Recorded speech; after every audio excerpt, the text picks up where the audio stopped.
Welcome. Hell yeah. Welcome to the Black Lodge Games live stream, everybody. Tonight, we have author of How to Win at D&D and Appendix N, Jeffro Johnson in the house. Formerly the Muppet King, potentially not the Muppet King anymore. Although I think that Dubs was actually really the impetus of the Muppets. Oh, you're right. But we'll let Jeffro speak to that. But it's good to see everybody. We got squat bench deadlift here. It's happening, man. Got it for Mike. Elffinder General, what's he say? Super disappointing that BLG is giving a platform to Jeffro Johnson. Do better. Yeah. We will try to do better. And alternate titles. Black Lodge to the stream. Black Lodge Games, right all along? Question mark. We don't know yet. We're gonna find out. I know. But thank you very much, Jeffro, for joining us. And how are you tonight? Oh man, I'm really great. You guys, yeah, there was no dance tonight, so I'm not missing a dance to do this show. But we're not going to talk about that. That's good. Why not? Let's see here. Evil minion outside the game shouldn't influence the game. I don't know what that means. Out of game issues. Oh, I mean, that's what you should strive for. I think so. Believe. I mean, sometimes things happen, scheduling issues or vacations, these sorts of things, but I agree. Certainly from a character perspective, definitely from a metagaming perspective, don't do that. Michael Beeson, howdy. What do we got here? At Evil Minion, unfortunately, he's not the double zeros baby guy. I would love for BLG to roast that guy. I don't know who that is. The double zeros guy. I don't know. Butt Quack, our top guy here, saying, "Oh, that's a big yikes from me, sweaty." All right. Yeah, I'd love the vampire video. Thank you, man. Yeah, it took us a while to get that one out, but a lot of people saw that video today. Yeah, that was good, and pretty sure more people are going to see it. I think it'll take off again, like the Mafia video. Yeah. Anyway, that was a quick catch up with the chat. So anyway, Jeffro, you reached out to us to come talk about potentially your Traveler campaign and maybe like some changes that you've made. But we were talking before this, and to kind of kick off the conversation, you're a big proponent of what you call Braunstein play, or Braunstein, however anyone decides to say it. Who knows? And we kind of need to know what that is before we go any farther. So if you want to, we'll give you the floor to take that on. Right. Okay. But wait. Oh shit. Why is that not coming through this? This sounds fucked up. 1 second. Okay. You may not be aware, but our super chats now, we have President Joe Biden on tap to read that as a TTS. So we got a $5 super chat. $5. VentureCon was great per Diversity and Dragons recommendation. I'll be publishing my one shot after a revamp. Follow my new Twitter, The Based GM. Cool. Yeah, we'll check you out. Man. And thank you for the $5. Good for you. Apologies for the interruption. President Joe Biden will be reading super chats to us every once in a while. Fair enough. All right. So first I want to define conventional play, because we do Braunstein play because it's different from conventional play. So when I say conventional play, what I mean is that there's one referee and then generally one group of players that is mostly playing a single group cooperatively. Now, a Braunstein has a different structure from that. There's still one referee, but rather than having the players all together all the time, the players will be in a room, and then the referee will call people in to have individual conferences with them one at a time, maybe sometimes in groups of like 2 or 3. But there might be a formal turn order where everybody is talking and then they have written orders, or it might be a little looser where they're just coming in and then the events kind of take on a life of their own, and then the referee's just calling people in, adjudicating everything, and it could be a little more chaotic. So does that answer the question for how I use that term? I think so. Yeah. So, well, you said what you were going to say first. Yeah. So, and like you said before we started, like you guys kind of do it differently every time. It's kind of this ongoing iterative experiment. It used to be kind of this ongoing, always on campaign. Right. Yeah. And now it's moved to these things where it's like a single session, like a long scenario where you guys do all of this. Right. Now, I don't want to dwell on the history of the Bro SR, but I do want to have like recap because you can take all the ideas that we're experimenting with and sort of like turn them up like a dial, where you're doing more and more of the crazy stuff that we do. So like the first year that I did Trilopulus, we did a very conventional game, more or less. The only differences were we were very heavy on Appendix N for inspiration, and we used 1-to-1 time. And we never had more than like 2 parties going at once concurrently. Maybe they'd probably alternate every other week which party we were running. Always On was a new idea. It was the first, it got kicked off with the first big Braunstein event. And what we saw was that by having faction leaders operating independently all the time, we felt that we had unlocked how the domain game of AD&D was intended to be played. And just as a general rule, if somebody started to do a long action, like move an army on the map, we would just date that from the moment that the referee got the order in a direct message or something. Now that created a lot of excitement. There were 5 Bro SR campaigns, maybe plus or minus 1, and they all ended up that they were all using 1-to-1 time, all using patrons, all using Always On and faction play, and those campaigns all ended up merging in an event called Brovenloft in I think October of 2022, and it was insane. After that, there was a dispute between me and the rest of the bros. They were, I'd say 80% of them were very satisfied. In the Shucked Oyster like you can in Trollopulus. Can use trollops as currency in the Shucked Oyster. Yes, that happened. I don't. Usually I'm not we're sure. supposed to get a little bit of like a ding before President Biden speaks, but that is not working it's not today happening for at some the reason. moment. It usually alerts us ahead of time. Can you use trollops as currency in Shucked Oyster? The Shucked Oyster being our new module we're working on. August 6th. That's going to be up to the your setting and whether or not the DM is allowing you to use people as currency. I am surprised that you guys went the full harlot table. I've caught flack for harlot module. Yes, that's a brothel. Yeah, you can't not have them. Yeah, and so this is really funny to me because you guys came down so hard on me for the Bro SR being so silly, and I ever since then, I've been getting more and more serious with my setting and more severe, and then you guys are now mega silly. Well, the module is not exactly. It's Shadow Dark. Yeah, it's Shadow Dark, so it's a different game kind of implied setting, and we just had this idea that wouldn't leave of because we made a video OSC Shadow Dark. Yeah, we were going to do a comparison video between OSC and Shadow Dark, which what's the differences, and we just started coming up with this silly intro for it, and immediately it was the intro is way more interesting. We did not want to read it. We didn't want to talk about OSC and didn't want to read it. and so that idea just kind of kept sticking with us, and we were oh no, this game really is about you're living on the edge, going on benders, you're always broke, that's why you're going to the dungeon, coming back, and this brothel just stuck there, and it morphed into this very weird thing. And it's very I saw what you did. I saw what you did. There's a centaur harlot. Okay, there is. As well as a Medusa. Yes. There is a centaur harlot, a dwarf, Medusa, something else also. Yeah, there's the patrons are very, very weird, and they're all interconnected, but there is kind of a serious undertone to what's actually going on. If your players dig into it. Yeah, if your players dig into it. And that's the other thing is that it's kind of meant to sit, and we won't just sit here and promote our thing for the whole time, I promise.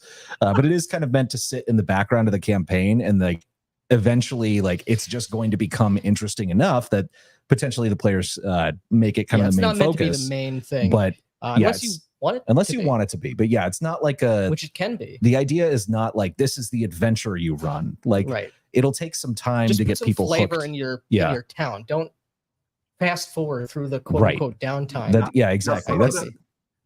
Some of them need to have some information that is pertinent to an adventure, though. I hope that's the case. Well, they all have motivations. Yes, some of them do have connections to deeper things going on. Right. Yeah. So it's like if you start interacting with these NPCs, they all have connections to different people in this kind of web, and you inadvertently kind of start stepping on people's toes. So help one person, and this might attract in a different person. And so there's hooks to get it in there. And then in Shadow Dark as well, there's additional XP for carousing. So it's a carousing location. The mechanics encourage you to interact with it and interface with places like this. Right. And you'll get kind of like potentially leads or friends or enemies out of carousing there. So it is there to provide information and give you reason to get involved. But it's also there to just kind of basically create a bunch of chaos, which is a lot more fun. The whole point was to put over what we've been saying about motivations and the soap opera dynamic. But to bring it back to Braunstein, so your description of what a Braunstein is, that's how I understood it as well. So we're on the same page there. And it seems to me, from what I've seen on Twitter and on your blog and from other like interviews you've done, is that that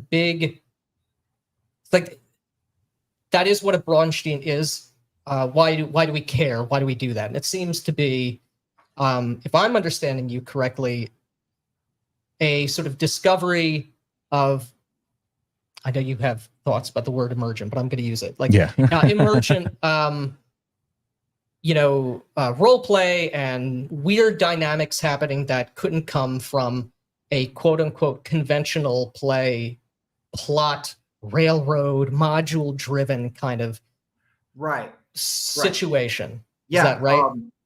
Now we'll jump to Traveler because, and some of your audience may not be familiar with it, but tell me that we all understand that Traveler has worlds in it that have like 7 or 8 qualities from like a 2d6 table that determine like its world, its atmosphere, its population, its government.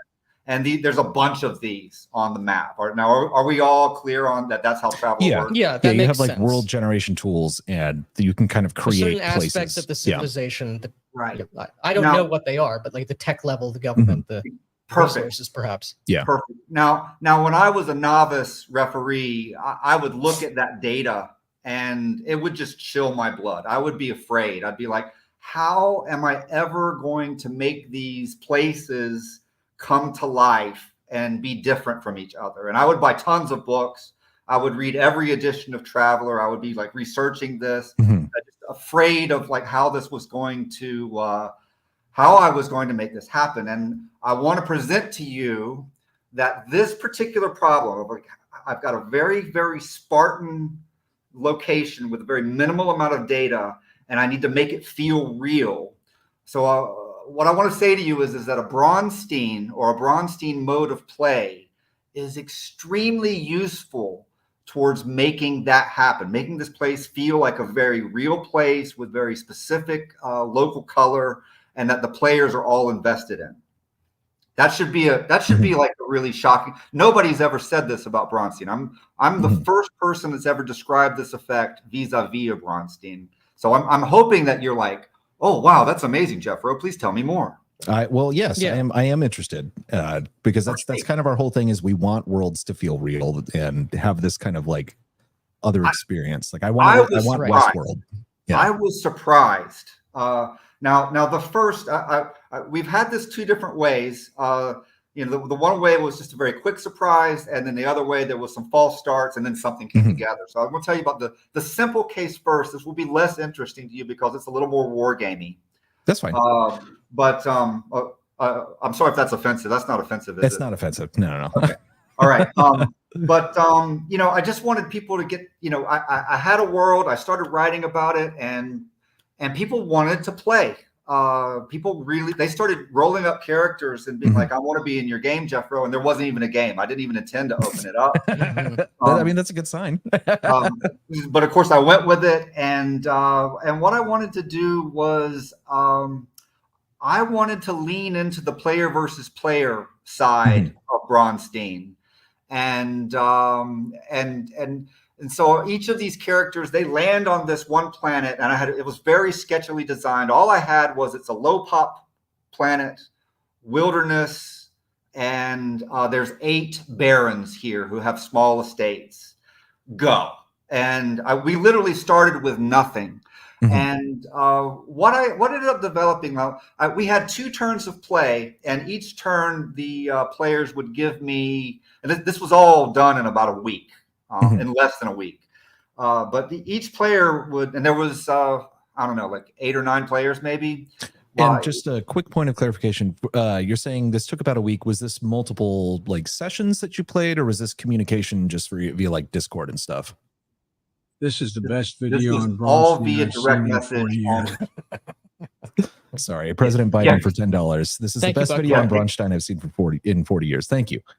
Yeah, it was all direct message. I think I took turn orders every 48 hours. So the players would negotiate, they would give me their written orders, then I would rush to adjudicate everything, and then then by 8 o'clock that night I would give have a session report up, and then people would start giving me the orders for the next round, by the next night.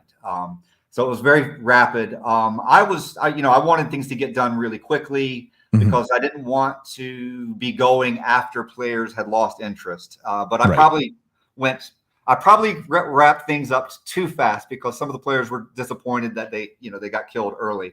But what happens? And we saw this with Trollopoulos when we had 2 parties moving around the map. Then you're no longer thinking about just one place at a time. And these 2, there's more places in the universe being in the setting being developed at once. And it forces you to think about it a little bit differently. With the Braunstein play, I had that same effect, but it was multiplied because I had like 8 or 10 people interacting with different tiers of activities. Like some person was maybe dealing with the barons, and then other people were dealing with the other players, and others were dealing with the starport or people in the street or like the thugs and things like that. And so because we had people pressing out, now we only did micro scenes, for a turn. Like you're talking about a little nugget of role playing for each person's individual order. But because they're all pushing out in different ways, it's like, and I'm making these like subtle decisions about, oh, well, this is how the world is. And then the dice would intervene with a reaction roll or something. And things started coming to life, different things in different parts of the map coming to life concurrently. It not only does it cause the referee to kind of have a feeling for a whole world, but the players are actively contributing these elements into it, and then finally the final thing is because of these different elements are interacting with all the other elements that are being developed and put forth into the game by the different players. That gives a kind of a dynamism to the because it's not just here's the thing that the referee presented to the players and the referee knows how it works. The thing that drives the game is what all the players collectively think these things mean. And in that space, that is where the engagement and the immersion and the attachment and the magic of the game really happens. And it's very surprising to have so much engagement over such simple game elements. So go ahead. That all makes sense to me, but so this is what I want to dig in here, and I want to push back a little bit because I want to really understand what totally the sort of BroSR, or I don't really care about what the BroSR philosophy is. I care about what your philosopy is. I'm talking to you. I've departed from the BroSR. Really? This is this is a new thing. And I'd say 80% of them are not coming with me. So that wow, trouble. We love it. No, yeah, no. And the other thing is heel turn. Heel turn. Here's the other thing for people who are watching who may have interacted with the BroSR on Twitter. They are not a monolith. Yeah. There's a lot of different ideas that you guys all internally just like argue. There's a lot of different wrestlers. Right. Yeah, exactly. Yeah. No, you guys always internally have on- your own arguments and stuff too, Yeah. and like differences of opinion and philosophy. Rick Rude, if Yeah. you will. No, but the always on campaign style was so good that they don't want to leave it. And Interesting. And Ah, I think that there's things about it that I think are problems, and they don't agree. Okay. Yeah. And then the thing here's the real blocker though. All of this new effort is predicated on the question of what makes a good player, and how do you make a person a better player? And frankly, not a lot of people are interested in that. This is a not a lot of people are capable. A lot, yeah. Exactly. It's two problems. It's not a lot of people are interested, and not a lot of people are capable, in my opinion. Well, it's a proposition that is not very ingratiating. I know it is what it true, is. but it is what it is. That's the way of the world. So hearing you describe the process with the Traveler thing, this sounds so the utility and the interest that I can foresee here. This sounds useful from like a collaborative world building standpoint, but what I'm not seeing is how this is immersive from a character perspective necessarily. It's cool, it's interesting, and I was thinking the same word that you did, which is engagement. Yep. Yeah. Engagement is different from character immersion, which should be no surprise to you or to anyone. Right. What our primary focus is. This is what we're trying to do as much as is possible for as long as is possible every time we sit down and play. And this is when we heard about Braunsteins, Matt and I, we came to the same conclusion. Like this sounds interesting with people going in and out of the room, right? And fog of war, and all these things. But this sounds like what we've been doing already. This sounds like an Elysium scene with more steps, right? But here is where I will say I think it is different. Is that we definitely never did the always on thing, and we never. That's true. We have never done a campaign that was explicitly based around PvP factions. It's usually been people who have a reason to be together, and then PvP happens for some reason. Sure, but it's not been like competing interests. And this is the thing I want to like understand. It's like I can see, if all the players are, you've used the word get along gang, which is very funny. Yeah. Having everyone sort of against each other, either explicitly or secretly, that does and it can add to a lot of both engagement and immersion. If you are actually trying to play the character, I don't see that the sort of Braunstein one-to-one kind of. I just don't see it's like that's not like a precondition for that. It's not a precondition. So like I'm really not trying to sort of push back and say, oh, this is not a good way to play. No, we're just legitimately I'm just trying to get to the first principles here. No, this is great. This is a great objection. I love it. Now there's a guy, Scudder for Mike, who's in your chat. He's watching. Yes, he is. And now he said when he was reviewing the 9 Princes of Amber book that if you're running an RPG campaign and there are kingdoms in it that have armies, factions in the parlance, now the dungeon master can run all of those and just say, okay, now this war is happening between these two, and these people are the uneasy alliance. And the fact is that there's just only so much creative energy that a referee is ever going to put into those 9 factions. That is correct.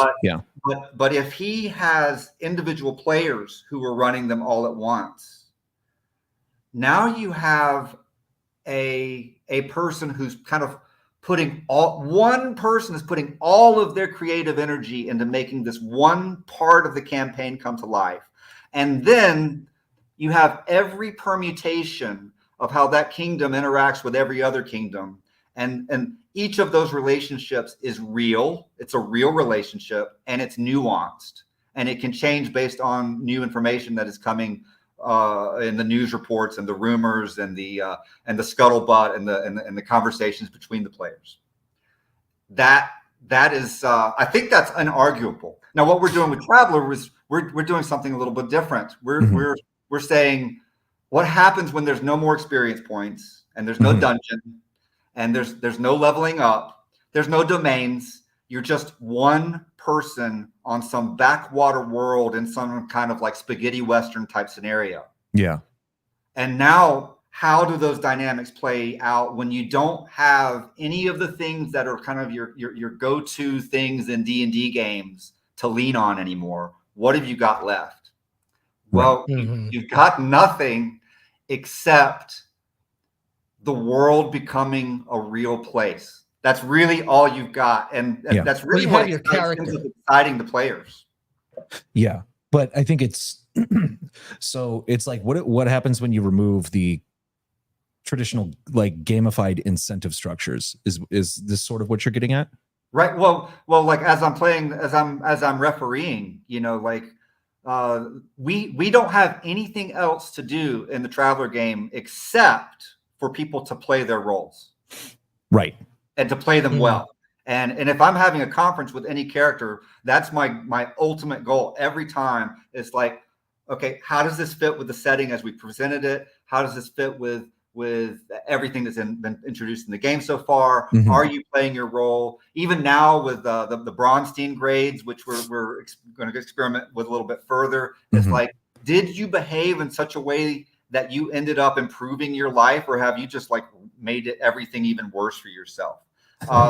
Like I don't think people reflexively in the D&D games ever think about that. You've got the drive to get those experience points is so great, and the amount of money you have to get by taking huge risks in the dungeon in order to pay your maintenance costs anymore.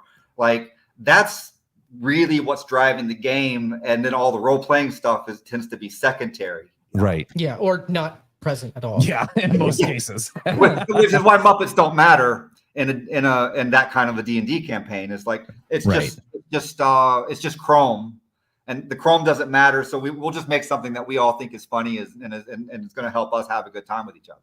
Right. So is the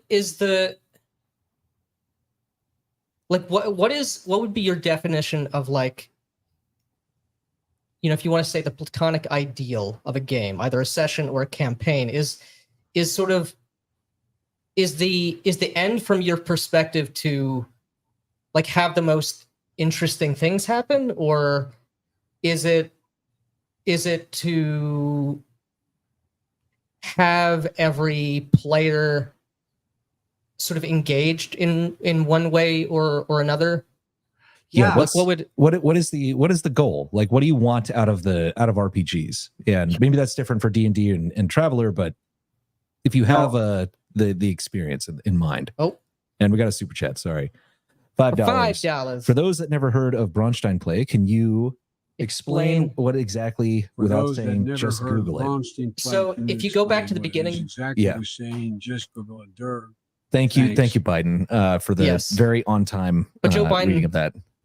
This was nap time. So it was lore accurate. If you go back to the beginning of the stream, we did explicitly. Jeffro did give a pretty good, succinct definition of what Braunstein played. Yeah, so you can go back and just turn up the speed on the stream, and you can catch up. But we did talk about that. And the question now, since we've gotten a little derailed by Mr. Biden, is kind of, what is your kind of ideal of like what is it that you want out of a game? What's the experience that you want? I mean, I used to would have said, you know, I just want to explore what the rules of this old game, how they, you know, I just want to see where they go. And I'm not really a competitive person. I just, you know, like if it's a board game or a war game, I just want that experience of like exploring this artifact, basically. And then, you know, once you have like a successful campaign, it's just like, no, I just want everybody engaged, I want to, and there's, and with this latest round of stuff though, like what excites me, there are simply things that click. in these games, Mm-hmm. where the sort of the mass mind. Now we consciously and spontaneously workshop all kinds of aspects of the game, and I can tell you that as a referee, where if you're under the model of like I've got to I'm the forever DM and I have to entertain everybody and it's this big chore, this is like totally not that. Like last Monday, I invited people to come into my game, and I knew I was going to be short on some players, so I was like, you know what I'll do? I'm going to just bring in some people to run the NPCs.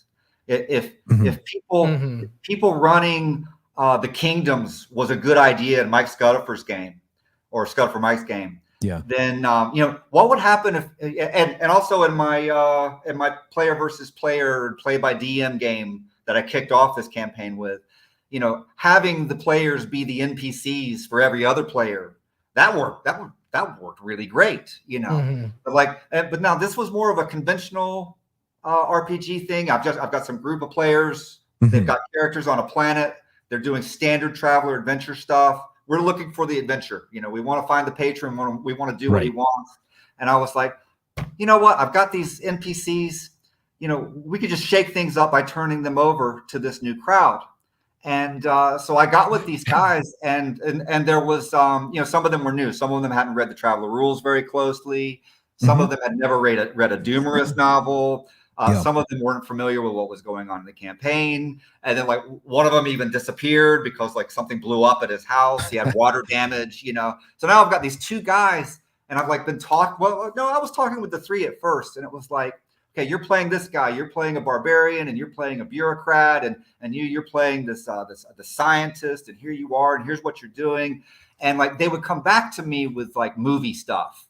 Oh, this is like that, or cliches from conspiracy theories, or recent news stories and things like that. Which was, that happened a lot in Trollopolis, and we didn't care. But now it's like, no, I have a setting in mind. So I'm having to say no. Right. No, you're dumb. No, you're illiterate. No, you can't play RPG. and it's a little bit frustrating. Some of these are my friends, but it's like, no, you can do better. We can do better, and the game can do better. Come, and then we had this drug that was being harvested from the brains of children, and of course everybody went, this is a dream, a dream, and it was like, well, no, we can't just do that. We've got to make it more science fiction-y. It needs to be a little more traveler-y. What are we going to do? And there was 20 minutes where I'm saying, well, this comes from the rules, and that comes from the rules, and this is what it's like in a Doomerist story, and this is what it's like in this, and this is what it's like in the campaign. It's more like this particular old movie, and not the one you're thinking of. And then finally, after 5 or 10 ideas got shut down, there was this one idea that came out, and we had been thinking about the broader subsector or sector, what the culture of the game universe was going to be. This is not official Traveler universe. This is books 1 through 3 with let's see where this wants to go kind of a feel. Right. But somebody had an idea that made the idea we had suck less, but it also kind of reacted with everything else that had been in the back of my mind, and everything else that I'd read about in a Doomerist novel, and everything else that I'd kind of dreamed of for the campaign. It kind of drew it together, and it was like, nah, I get it now. This is something that can really enhance the game long term. And it would never have come about if I had that I'm the forever DM and everything, everything. I'm the idea guy, and I made this adventure. This is giving me energy to just want to keep running this and making it better. That's interesting. And so you talked about, getting rid of when there's no experience points and there's nothing left. It's basically just the world, and you have these people. What was it that was kind of the thing that was attractive and what was the experience that came out of that, of it just being the only thing there is the world? We don't have the old standbys that we had from D&D. Yeah. Now Traveler is a remarkable design. Now, if you look in book 3, where it talks about the world design sequence, it is specifically engineered to be a prod to the imagination. Mm-hmm. And I'm not the first person to comment on this with the characters. You know, when I did the prep for the planet, I knew where the players were, and the imagination had begun collectively as we were like, I did it on a dare. I was like, look, I'm going to run a Traveler session, and I'm going to roll up the world on the spot, and I'm going to prove that we can do zero prep Traveler and have a good time anyway. And this world, you know, like it ended up having like tunnels underneath the surface, and it had Morlocks in the tunnels and Eloy on the surface, and it had noble estates and a class system. And then because of the random encounters, it's like, wow, there's like this war between the police and all these thugs. Like, what is going on with that? And so like it became like, and then we found out in the rules that the higher the law level, the more corruption you have on the planet, which was like, wait, I've never heard of law level being described as being that, but it was like, oh, then you're looking over the skill system, and it's got like all this stuff for admin and forgery, streetwise, and bribery. And it's like, I've never played Traveler where all these rules actually mattered, but like this world, this stuff is going to be like, you're not going to leave this planet unless you know who you need to go see to get your ticket off this place, right? You're going to have to bribe some people. You're going to have to know which bureaucrat to go. You know, it's going to be complicated, right? But yeah. Oh man, bring me back. Like, reiterate the question, please. The question is kind of like, what was the kind of moment when you didn't have all the D&D standbys and crutches, so to speak, to lean on, of experience points and gold and all of these things to divert your attention? You said it was kind of the only thing you're left with is the world. Yeah. And what was the experience that came out of that really was potent and alluring? Yeah. Yeah. So the character generation, that was what I was going to draw. It's similar to the world generations. It's very Spartan. You can fit a character on 2 lines, you know, of text. And but there's something about these characters, like there's something in the same way that you look at the world, and you know, if you look at it with your friends, like you start brainstorming what this place has to be, even though it's nonsense. You know, the characters, like, they have character, they have personality. I don't know how they pulled it off. But what I did for prep was like, it's like, I don't have an adventure. All I've got is a patron result. All I know, the police want the players to do something. What do I do with that? That was where the session ended. And so I was like, okay, you know what? I'm just going to start rolling up characters with Traveler, because there's an idea presented in book 1 that says that if you go to the Starport bar and you're looking for a navigator, then the first character you roll up that is like Navigator 2, that's the person you get to fill that role on your starship. And it's like, okay, what if I just did that with the whole planet? You know, so I just started rolling up characters.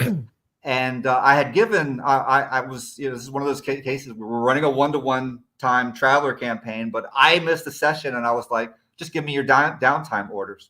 And so I come back from my vacation, and I'm answering these downtime requests, and I'm like, oh, well, you get a character and you get a character. Like, I rolled up, like, they needed an NPC for what they were doing, and it's like, oh, I've got one for that. And I just give them to them. You know, here's a knight.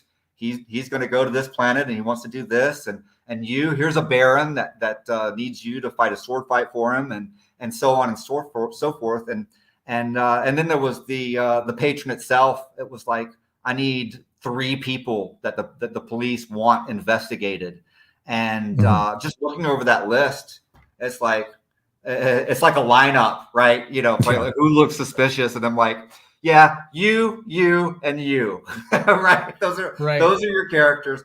We have a game now, like, and we'd already seen that you can get a game just out of characters interacting with each other, with the combat system to resolve the conflicts. So just real quick, these characters you've been rolling up, these are NPCs or? Yes.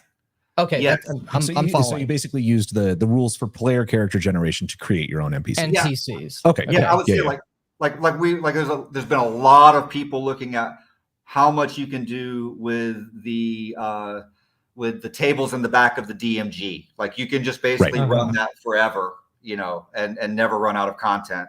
And Traveler doesn't have that. And so it's like, what do you do? Well, Traveler has its character generation system. That is its appendices, in my opinion. So and I was going to say, from my perspective, like the stuff in the I have many times browsed portions of the AD&D DMG, but I've not read it in full. And there are a lot of generation tools in like Axe and things like that are very useful for this sort of stuff, and for generating things going on in the world. But from our kind of perspective, it's like the most interesting stuff that's always come out of our games has just been from characters who have goals. Like just characters who are motivated are what like cause. You can have castles placed in, you know, layers and in your hexes anywhere. and whatnot, but it's like if there's not people in there, it does, none of it matters, you know. So we're looking for stakes. Like we were looking for conflict that has stakes. We're looking for an outcome that could go more than one way. And with the Braunstein, we're doing something else in addition to that, which I think enhances these kind of things that you're looking for. So we're looking for factions that are made up of uneasy alliances that are in conflict with other factions that are made up of uneasy alliances. And these could be parties. These could be like individual characters who could have people in them that could be like, you know, an Alien, you know, you've got the android on the ship that is working at cross purposes to everyone else on it, right? Like that's a good, that's a great situation. But yeah, so like last Monday we had a game, we had the player group and the NPC group, and we had one player going between both groups trying to figure out how to double cross both of them, right? And that was something I as a referee, you know, half of that would have happened off stage. It would have been covered by like a die roll or something. Right. But here we have people that are filling out the roles of these NPCs and this person who's going over and talking to them and dealing with them, you know, in secret, sometimes not. And that's just a totally different thing. It's a totally different thing to play with. So when you're running these games, whether it's the Traveler game or the like the Trollobulus game or what have you, when the players come to you with their characters, I don't know if they roll them up together or separately, but regardless, are they coming into the game with goals, like character goals, or are they sort of just exploring and reacting after like the session begins? Right. The first one, the play by direct message game, the 2-turn mini Braunstein with heavy player versus player conflict. That one, the players kind of came in as blank slates, and like we didn't really know where the game was going to go. But then as soon as they started interacting with the NPCs or with each other, and we have these micro scenes, there would be things that would happen that would inform us. And we would use what Alexander McChrist calls abductive reasoning to kind of fill out the scenario. So it was like, you know, you did this and this happened. So therefore that means that you're playing this role. So like we allowed these roles to develop sort of spontaneously based on events as they developed. The other game we tried with the conventional approach, and we didn't get that rapid individuation that we saw in the first case. Without the player versus player, there's a huge pressure on the group to just be nice to each other. And when you have people all talking together with a single referee and one group, there's really a process where there's with the bros, I observed it to be that there's kind of a hierarchy that develops of like who is going to be the leader of the group, and then who is going to be, how much are you going to be making suggestions, and then are you the person that kind of goes along and hangs back or not. With the larger the group, the more clear this hierarchy is. And to me, that phenomenon, which I see repeated quite often is an impediment to people playing a real clear role. Mm-hmm. So I would say, I agree with you. That's a problem.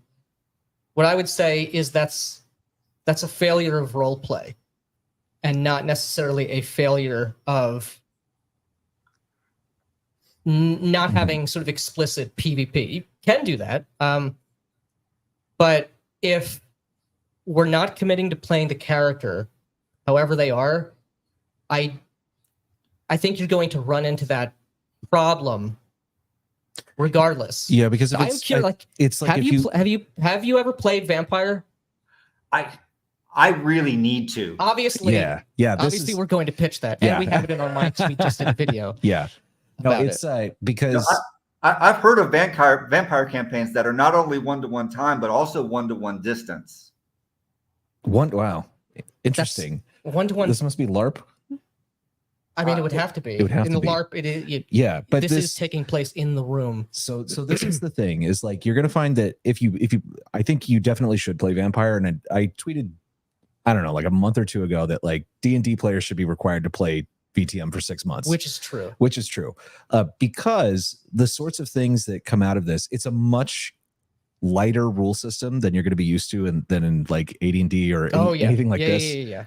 And in some cases, it's not a great rule system. And there are no supplementary rules with regards to like any sort of domain play, things like that. But the assumption is that it's generally going to be within one city. But this is like this kind of scheming and player versus player stuff. Like, that is the game. You're not playing Vampire if you're not doing that. Yeah, if you're not trying to undermine each other and do things like that. So it's like it's not worth checking out. Yeah, it's not explicitly PvP in that, okay, I'm making a character and my goal is to, like, right out the gate undermine your character just because. No, it happens that way. It happens that way because the game is basically built on, you are part of a faction and you also have a kind of familial line that is also this other thing, your clan. Right. It's not class, but it's its own thing within the game. And almost sounds like alignment. Almost. It kind of is. It's not Cryptic Alliance. I'm obviously I'm going to pull from our own videos, but like you're a member of a certain crime family. You know, think of it that way. Think of it that way. This is literally our family. Yeah. And my family and your family, we're part of a bigger mafia. The mafia. Yeah, but we are not. And so, like, vis-a-vis the police or other people, we're united, but between each other, we're not on the same team necessarily. Now, we may be working together occasionally for a mutual benefit, or for whatever reason. But like, make no mistake, you know, I'm a Nosferatu, and it's the Nos first, and exactly. It's a very cool. This is like kind of the core of it. I would be interested to hear your take on Vampire. And and the reason, because this is why I think we had a lot of kind of misunderstandings with the bros at the beginning, because you guys started to you talk about like this faction play and all this stuff. And it's like, that's what Vampire, like, that's the game. Why do you need mechanics to role play? But we're not anti-mechanics. We're not anti-mechanics at all. System absolutely matters. System is important. But no, I think one place where we agreed though is that with a Braunstein, you don't need as much system at all, because you just like you don't need a lot of adventure. You just need, people just need to know what their objectives are, and you kind of turn them loose and they'll even go so far as to build out half the world for you, and you'll come back and like, well, if this has happened between you and you and you, then the world must be like this, and it goes in your head. Right. And the reason that is the way we play, we don't play. I don't use maps for any of this because it's a very loose game. Same. Right. And I don't want. Agree. I don't want to say no to something if it's got that dynamism that I'm looking for in the interaction. Jeffro Johnson supports the rule of cool. No, I'm just kidding. No. Well, it's like if I've got 10 players and they all give me a one paragraph downtime order or Braunstein order, then I'm going to look at that. I'm going to look at those orders and if everybody ends up turtling up, that's not going to be fun. And if everybody ends up in a one-on-one shootout, and that's not fun for the person that loses. And so I'm looking at this and I'm thinking about the situation. But I'm the referee. I'm going to pull scenarios out of that is going to create the maximum amount of excitement and engagement. I keep telling the bros where they went wrong with their always on campaigns was that they let some of the energy die down out of the campaign, and they never looked at the mass of things that were being given to them, and then said, okay, hold up, whatever comes out of this, it has to produce a scenario that's worth playing. I'm not going to sit here. If the scenario is not worth playing, then you call it and you switch the context to something that's actually worth looking at. That's what you should be doing. And that's really what I'm just speeding up that process here. Yeah. Right. Yeah. And I mean, so hearing you talk about where you're coming from and what you're trying to do, it really does to me sound like engagement and mechanical interface, and like you said, sort of exploring the system is the primary motivator, which is hugely helpful for me understanding sort of where you guys are coming from. Yeah, no, we have seen time and again that if you have a scenario that was developed out of things that happened under a fog of war, that you got several things happening independently, concurrently within the game, because you have these independent players operating in it, doing whatever they feel like. The scenario that is drawn from something that synthesizes 3, 4, 5, 6 people's ideas with conflict between some of them, that is the greatest thing that ever happened in gaming. That's why we pushed Always On so hard, was because those things happen spontaneously. Right. What I'm doing now with Braunstein is saying, okay, that was the good part, and we spent a lot of effort to get there, with the one time and everything else and mastering the rules and all this stuff. My question right now is, can we get there? How fast can we create that sense of immersion with the world that people actually care about this scenario, and it's not just like this war game scenario that you pulled off the shelf? How fast can you get there, and how long can you sustain that kind of chaos where people still want to see how things are going with it? And so in that, because this is from our perspective, it's is always the character, if you have goals, you're even if you're not doing I see how the Braunstein thing definitely creates that. If you have people that are, the idea is we're not going to be cooperating necessarily, and we're all coming in and we're doing different things, they're going to run into each other that way. I think though, even from the conventional kind of standpoint, if your players create characters that have goals in this way, and for me, it's this is easier for me to do if there is I already know there is some sort of a predefined setting. So it's I know I can come up with someone that sort of fits in it, and has goals that are relevant to the setting. Yeah.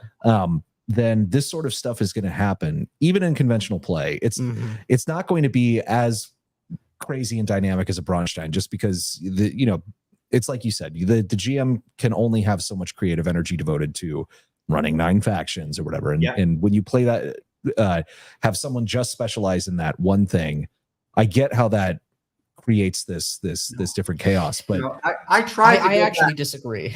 I tried to go back to a conventional play mode. I did want to create the perfect regular RPG adventure, but I just got bored. I'm so used to the excitement of Braunstein. It's just you know what? I would run a Braunstein every Monday night, just because I think it's better, and I'll do it with whoever shows up.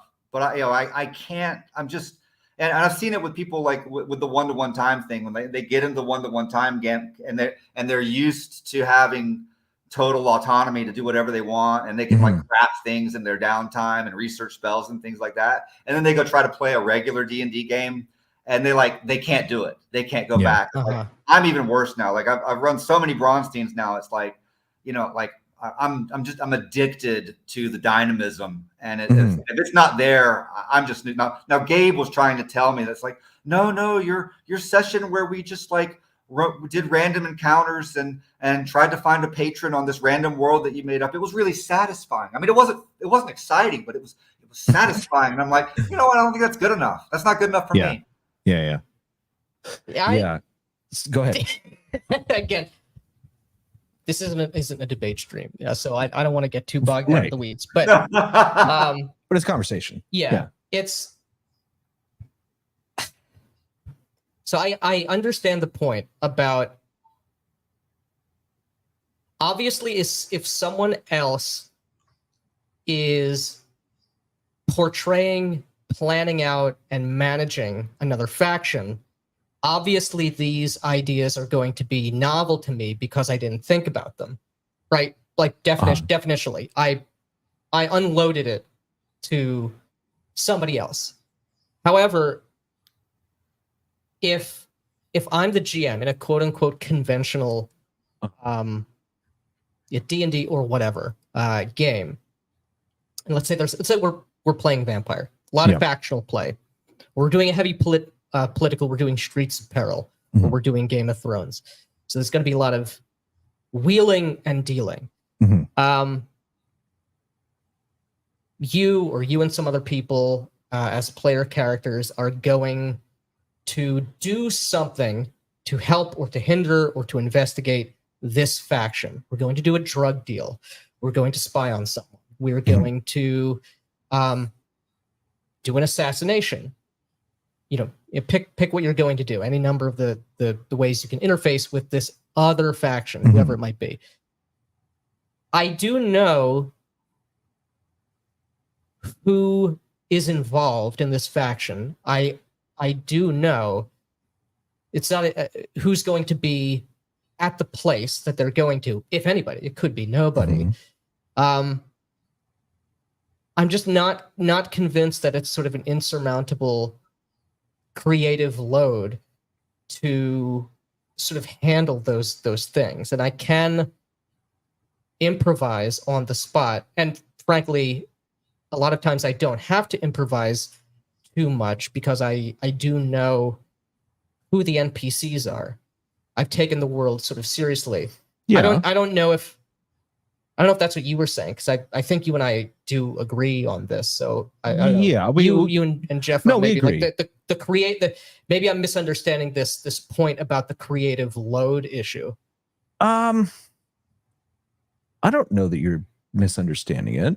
Because my point, I was not talking necessarily that, like, there is a part of me that is like, I want less cognitive load, which is why I've offloaded everything to Evan in the game. But that is completely abstracted from the world. But the thing is, if there's an element that they're I think, and please, Jeffro, interrupt me if I'm getting this wrong. There's a kind of an interest that comes out of someone running the faction that's within the world, where I, as the DM, aren't even really privy to what's going on. So they're coming up with ideas and executing ideas. That's true. Under fog of war, even to the DM. Oh, and no, yes. when it gets going, you end up adjudicating things that you don't even know why they're happening. Players stop telling you why they do things because that gets in the way of them getting their objectives. And so, like, there'll be plots, there'll be deals, there'll be things happening there. And it was really funny. The game on Monday night, which I was not happy with. I was stressed the entire time. And there's this point where, like, one of the players was like, "This is it. This is it. We're doing it. We're doing this is so great. This is so awesome." And like that moment, like, and that was like the height of my despair, because Jeremy Irons moment. Everything that was happening in the game, it was out of my hands at that point. I was just barely holding it together. But like, if I think about the scenario, I was like trying to think about this. It's like, why was I so unhappy with this, and why were the players so thrilled? Because like we just have a totally different view on that game, and they all got together, and the players decided what they wanted to do, and the NPCs got together and were like, okay, well, this is what we want to do. And then I put those things together, and I got everybody on the same page. I'm like, okay, well, this is how it's going to go down, and And then I went back and I'm like individually, okay, just, is there anything else outside of this that I should know about? Tell me this. Are you, if you're going to betray somebody, or if there's some ace in the hole that you've got, just tell me. And they're like, nope. Or I've got this one little thing. Don't forget this. Okay, cool. And you guys good? You guys good? They're like, yeah, no, we're ready to go. This is what we want. And I'm thinking, okay, this is kind of dumb. I'm thinking, this is like, I had in my head a vision of like where I thought the session should go. And it's like, this is not how I would have planned an adventure. And, right. all of these people had a say in what this scenario was going to be. And they were all excited about it. They had made the choice. And then as a referee, I was like, okay, well, if this is what you guys want, that's what I'm going to run. And so the players were happy because they got the set. I had workshopped little individual. I didn't workshop the setting, the world, the planet, and I'd workshopped aspects of the setting. And I'd said no to people about like, okay, we're not doing that. We're not doing that because we're not doing Muppets, right? Right. And then the players got a say. The players got to say, okay, this is the game that we want to play tonight. And I'm like, okay. And they were happy, even though I wasn't. Yeah. Well, so on the Muppets, I think this is a good segue. Go ahead. I would before we go to the Muppets, I want to get Jeffro's take on before we lose this point about like the faction play and sort of offloading things. We've still got an hour, so we can spend some time on this. Yeah. I can see how that is like really engaging and causes sort of unexpected situations to come up. It's certainly from the GM's perspective, by definition, it will, because you're out of the loop in a lot of stuff.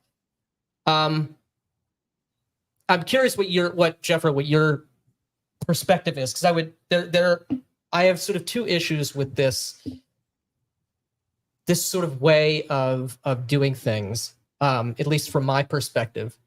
So from a player perspective, unloading a faction or multiple factions onto another player, all the other players, I believe that comes at a cost to the ability to immerse yourself in a character. Because if I'm role-playing an institution, that's not really a character. There are undoubtedly mechanics, and there's a logic to it that I can, engage with. But I'm focused more, or part of my time and my attention is now spent on being like an abstract conglomeration of individuals, rather than trying to feel, trying to act as a character. And then from a GM perspective, if I offload all of the other NPCs, if I offload all of the other factions, that is less for me to do. And, there's a way in which that could be a good thing. But that's a problem. That's a problem. What you just said is a problem with the bro style. Where you said I've unloaded all of the factions. Then I as a GM don't get to role play either. Well, it's a problem from the scenario design standpoint. If your campaign is only made up of things that have a player pushing it, and everything else is either ignored or abstracted away, I don't believe that is a good design. I think it's the nature of Braunsteins to become dynamic, to run hot, to produce a lot of conflict, to produce war game scenarios. And then after a while, after some people are eliminated or after some conflicts are resolved, they go cold and they get boring. And so now Mr. Wargaming described what I was proposing, like November of last year and then on to the spring, of saying a punctuated equilibrium to run your campaign conventionally for a while, and then look at a situation that you've kind of put off dealing with, or that people have, or that you need to pay off, and be like, okay, this deserves a Braunstein. this deserves like a special event that we're going to set up a game night, and we're going to like play out this big event, of like this probably some battle in a D&D game, but like we're going to play this out, and we're all looking forward to it. And the outcome of this is something that like countless sessions have contributed to this overall situation. So all the players they want to see this paid off, and they're invested in the outcome. And the campaign it's very specific to the campaign. It is not an abstract game night event. It's an organic development within the campaign. And you do the session, Braunstein, because you don't want your finale to be this thing that like got worked out in a bunch of DMs, direct messages. You want to have like a party to kind of celebrate this culmination of all these cool things that are happening in your game. Now, if you make your Braunstein only out of things that are being run by a player, it will suck. Don't do it. Don't do that way. There's always more in the world than what you have directly addressed in your role playing. And when you create a scenario, simply making one out of just what the players do. Now, sometimes it works well. Sometimes organically it happens and it's perfect. But I think a referee that has a little bit of experience can look at these and be like, you know what?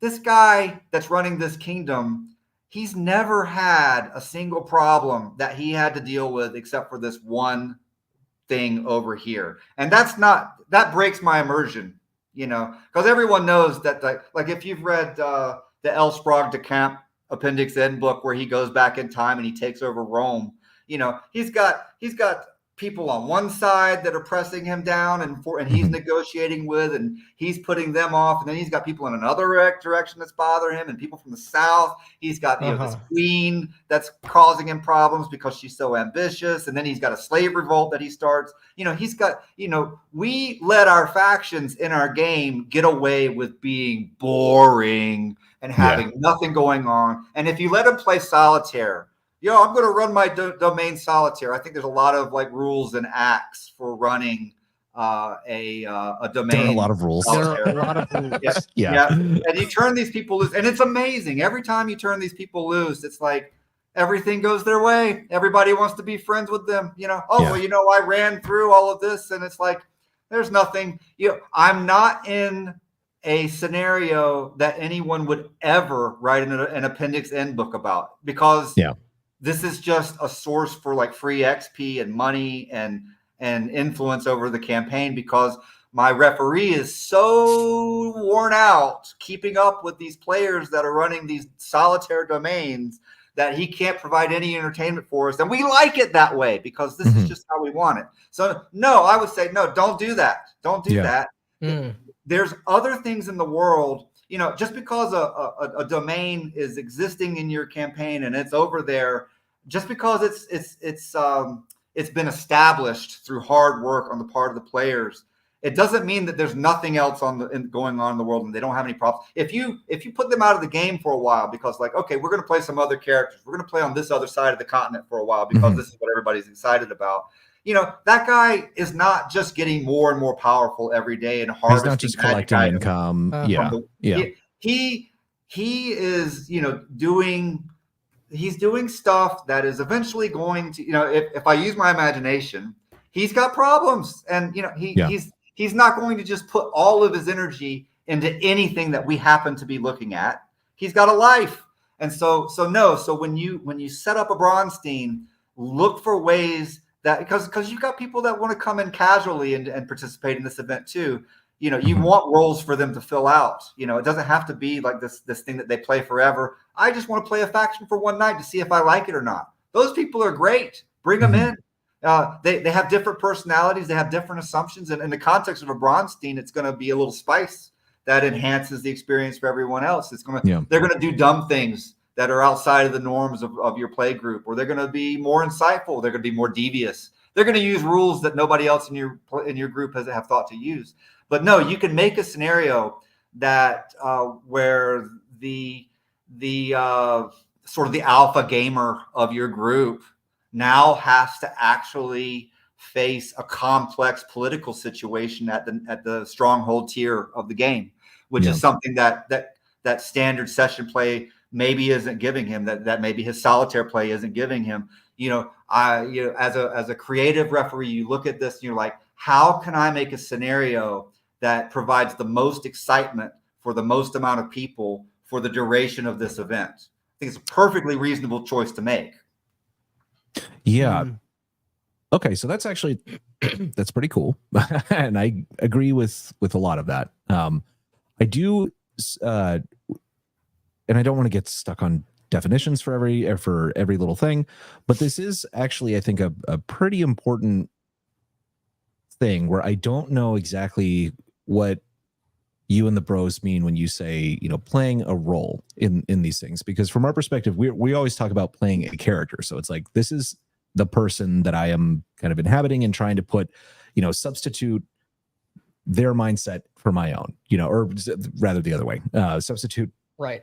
Whichever way, I'm trying to pretend to be someone else is basically what I'm saying. Yeah. And I'm playing think Bob like this Smith. other person. I'm not playing the level 3 fighter. Right. And so this is something where and this is only in regards to like AD&D, not to the Traveler, which is very, very different, doesn't have classes and whatnot. But you guys have tended to talk about, and now you're splitting with the Broasar, so I don't want to lump you in, but so I'll just say you.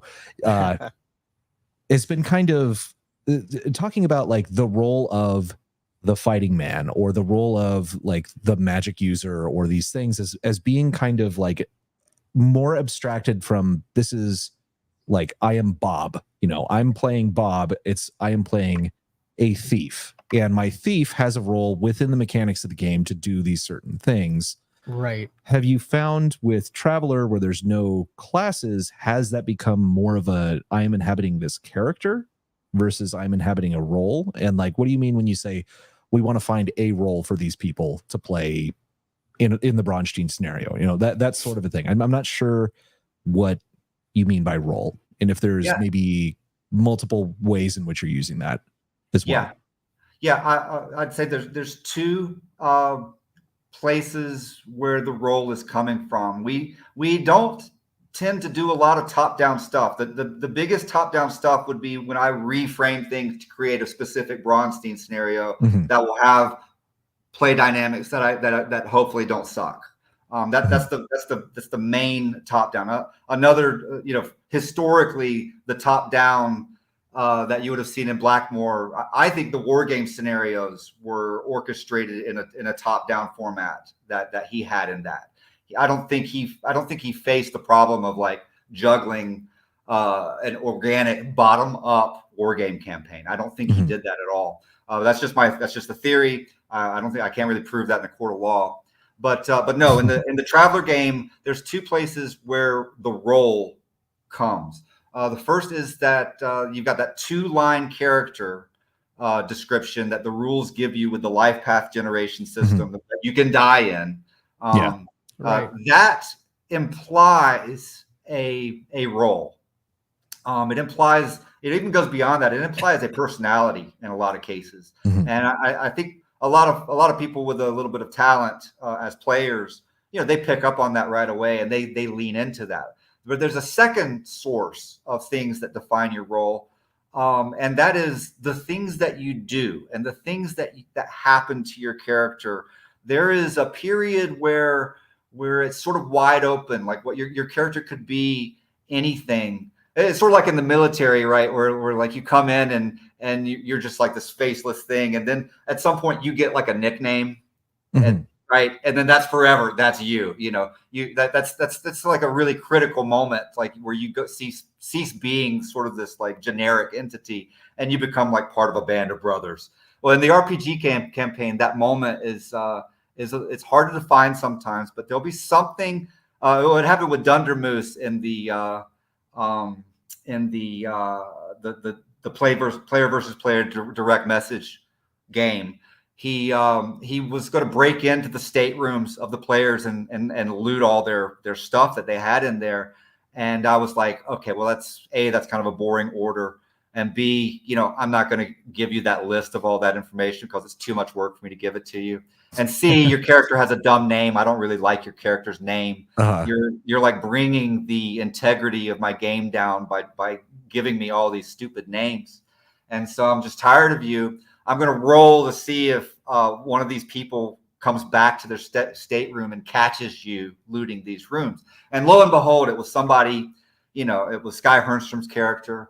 And he had another person with him, and I was like, okay, what are you going to do now? And it ends up in a shootout, and he shoots these people unconscious, and then he like slits their throats. And this moment for that character was just it was 2 lines of data until this point.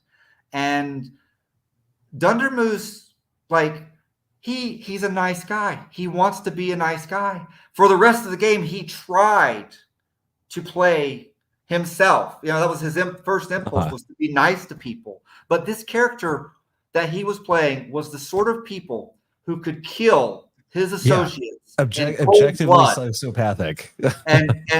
and that became like the defining feature of not just his character, but of like the broader scenario that we were playing out then. It was like he was not going to go on an adventure with his friends after this. It just was not going to happen. The event of the game colored what this character was.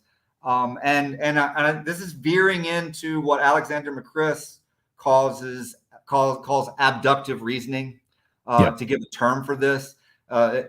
More commonly, you'll see it with a result from a random table, and it looks like nonsense at first, but then you're like, well, given that this happened, what else could be going on? Right. And your you brain kind of backfill.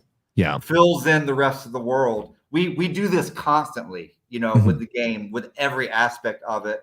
And I think it does ultimately, it enhances the verisimilitude so much. Like, your brain will rewrite these sort of dry events that have nothing but rule mechanics propping them up. But your brain will go back and be like, oh no, Dunder was like that from the beginning. Oh no, this whole scenario was Con Air in space from the beginning, and you spend so much time thinking about, well, if this is happening on this world and this other ship goes over there, then, well, the next scenario is naturally this. And people accept that, and they elaborate on that, and they invest in that to the point where I think, because of this distributed investment in the game, and being willing to go where it leads, and being willing to backfill these things and commit to it, I think that this is my personal theory, and I'm sure you've had different experiences with your games, and other games do it differently. But in my case, I think that the immersion, the feeling of immersion, becomes so enhanced that it's well worth the effort it takes to champion the integrity of your campaign setting and keep Muppets out of it. Oh yeah. I definitely agree. I definitely agree with that.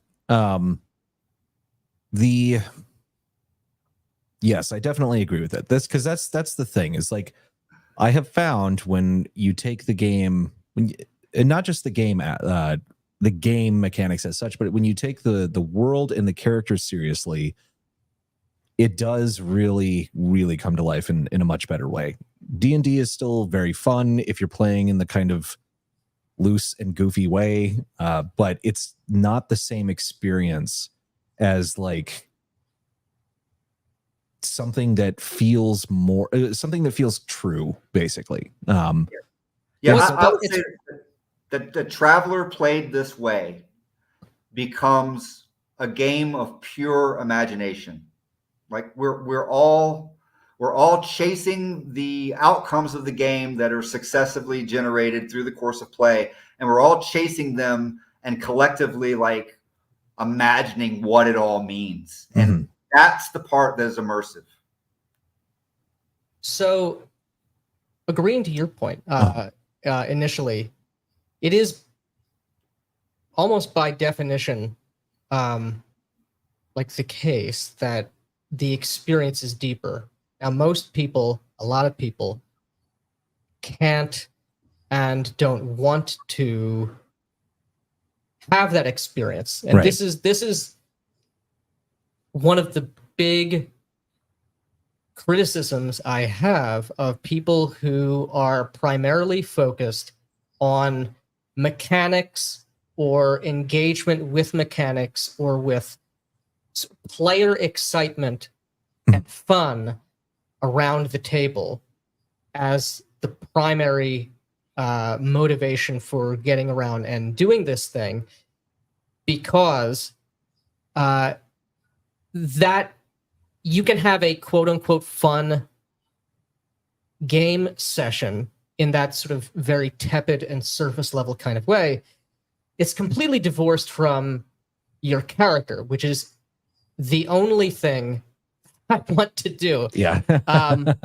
You are essentially playing a party game. You may as well be playing Cards Against Humanity or Jack in the Box, and you will.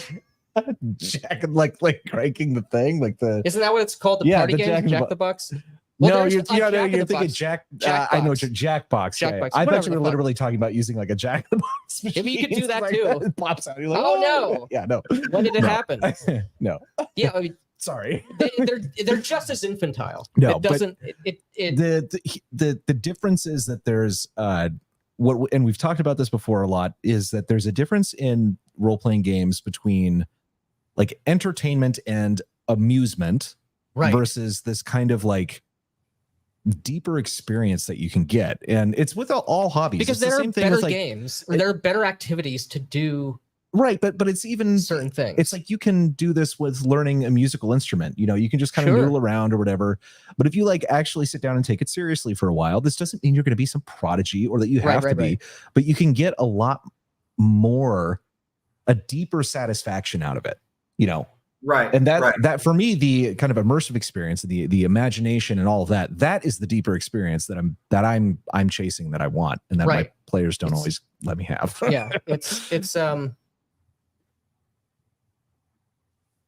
separate topic for later, but I'll get them. He made a similar. I'll get them. Like when I'm playing the campaign, you know,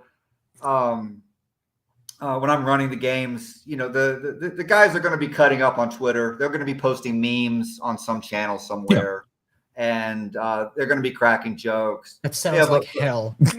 But when I write the session report, you know, they'll kind of, you know, during the heat of the game, you know, they're going to kind of go out of bounds a little bit, maybe, or you know, or with the downtime orders, like, this is how I think it works, you know, and then they'll meme about it on Twitter, which that helps the game, you know, that keeps everybody engaged, and people are thinking about these events, and they're talking to each other on direct messages and stuff during the week, and but you know, when I write the session report, I clean that up and I like a redirect, you know, like, you know, it's not as you know, okay, I'll like, well, you know, I will filter what they give me, and I will filter what they elaborate on through the feeling and tone of a Doomerist novel by E.C. Tubb, one of those, and that's a very specific tone.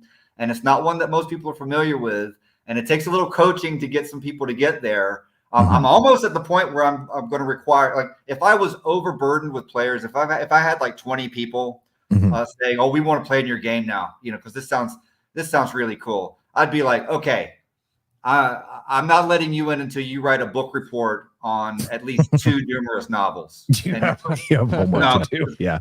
Yeah, because I'm not dealing with it. And then 2, you need to read all of Traveler books 1, 2, and 3. They're small, but read them. Read them.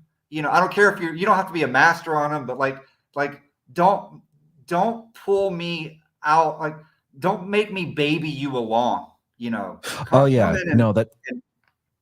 I completely agree with that, and this is because it also sounds like too, like we've always talked about, there's all this stupid advice that people give for being a DM, or a game master or whatever you want to call it. And it's always, there's so much responsibility on the dungeon master to come up with the content or do this thing in what you call conventional play, and what I think it's a fairly accurate description.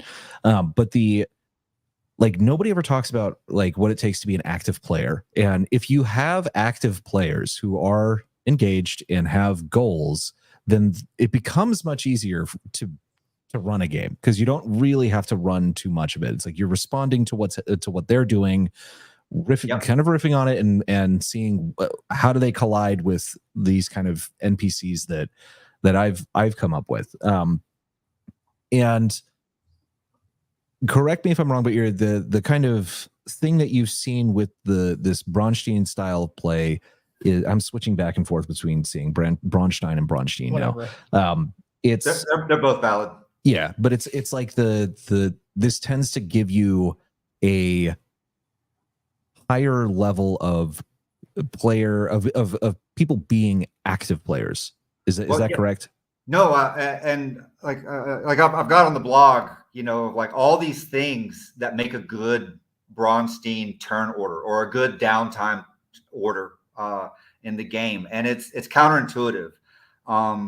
And I don't like the Forge lingo, but because it's all wrong. Because it's stupid. Yeah. Yes, but if you think purely as a game, this is just a game. And I'm going to like do anything to maximize the outcomes for me. I value role playing the character more than any other aspect of the game. Rose can endure. We just do it while tripping in Braunstein's. Good. That's good to hear. Any situation where you're role playing is correct. Yeah, that's the. Thank you, man. Yeah, thank you for the $5. He does the best nerdy scientist character voice I've ever heard. Nice, good man. Games do need rules. I agree, DM Greg. I'm so sorry. That was Scott. I should apologize for interrupting. No, yeah, and you should super chat that apology. Yeah, but no, there's like it's a different type of play, and we went through this before when we were talking about patron play 2 years ago, because you're not really just a player, and you're not really a referee. You're not a co-DM. The patrons in the game, they're so powerful that they need to be played in a different way if the campaign is not going to suffer. So there's some constraints on them. There's some responsibilities that go with the power that the people, when they are at that level.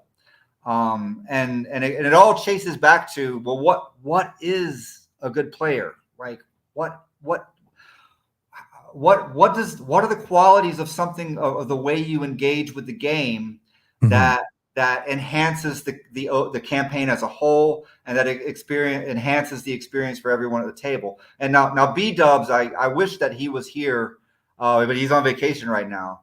But he has adjudicated so many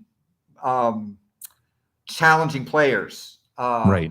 And he's dealt with so many downtime requests that just did not enhance the campaign. That, like, when he comes into my Traveler game and all of that stuff is now out of the way, he knows what it's like to be a referee in these games. And I think better than anyone, like he gives me good stuff. I was out of town for a week, and he was like, I'm just playing a samurai character in a space game, and it's like I just want to find somebody to do a sword fight with. I want to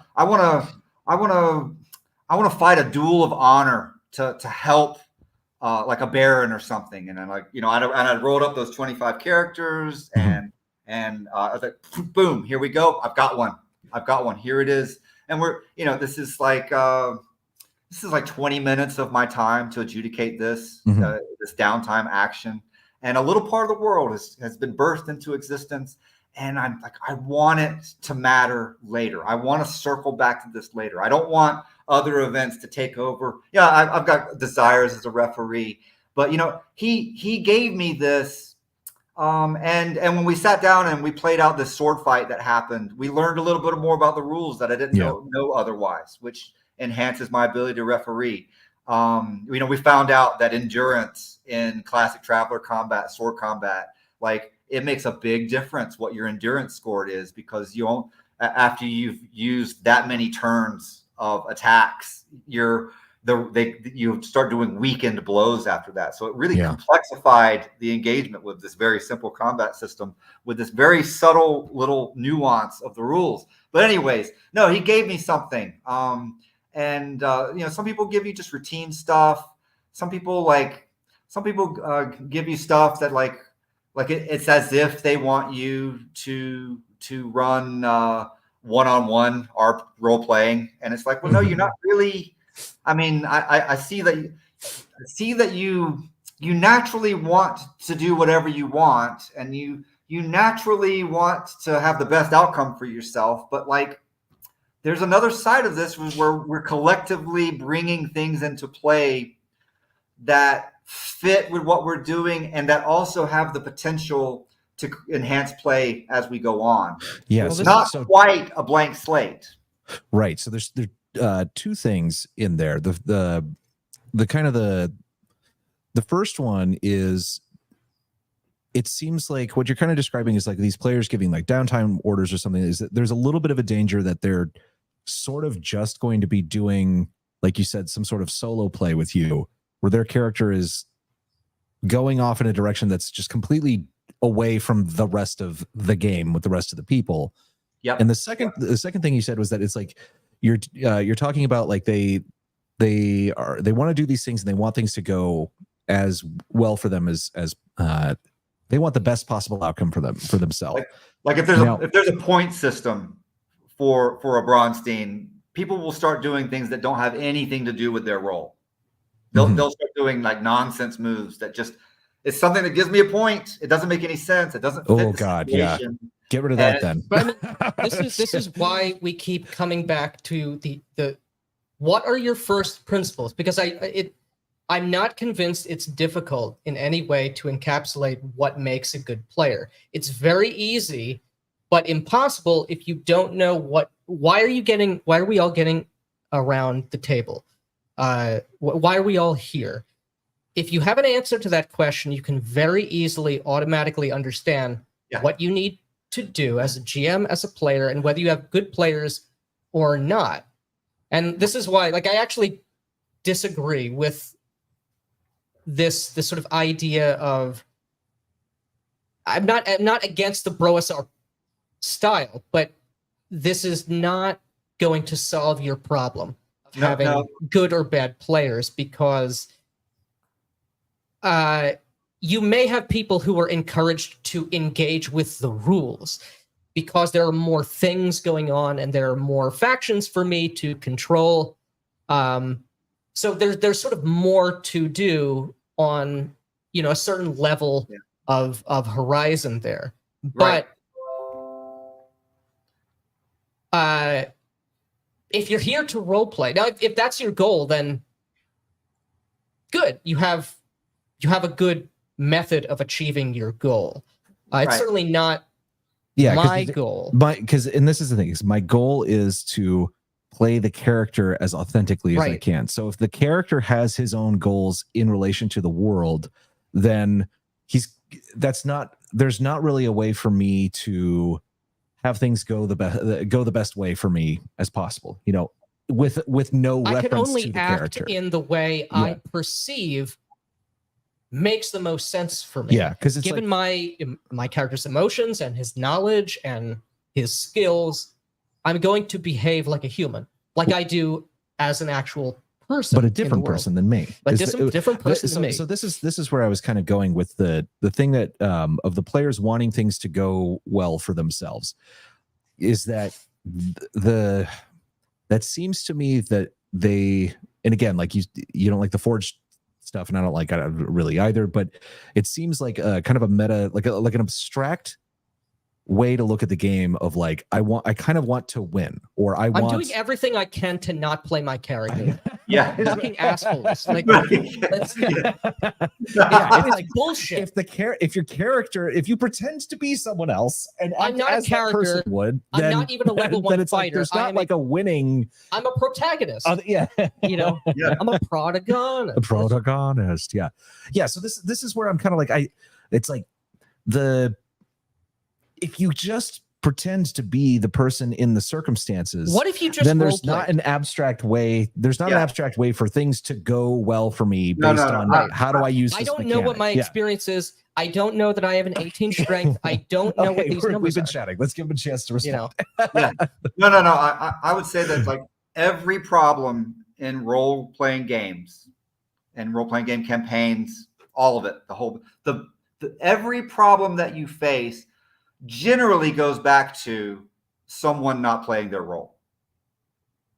Right. But again, I feel that strongly when you say role, are you talking about character, or is there a more is there kind of an abstract sort of thing here? Because there are two.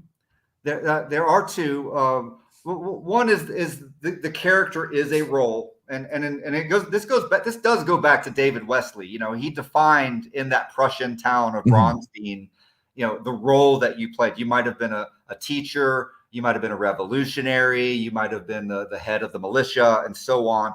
Like a role in that particular sense. And in Traveler, it's soldier of fortune, basically. It's ex-Marine, which, you know, I know in the real Marines, you don't say that. But in the Space Marines, you're an ex-Marine if you didn't retire. And or a detached scout, or a baron, an actual baron, you know, with a yacht, you know, something like that. These are, or a scientist with a lab ship, or all of these characters without ships. These are roles, and the I'm not the only.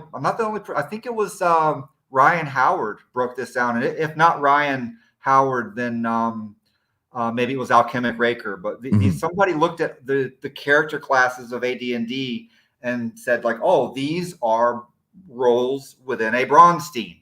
You know, the fighters want to lead armies, and the thieves want to steal, and the clerics want to set up churches, and the magic users want to find artifacts and research spells.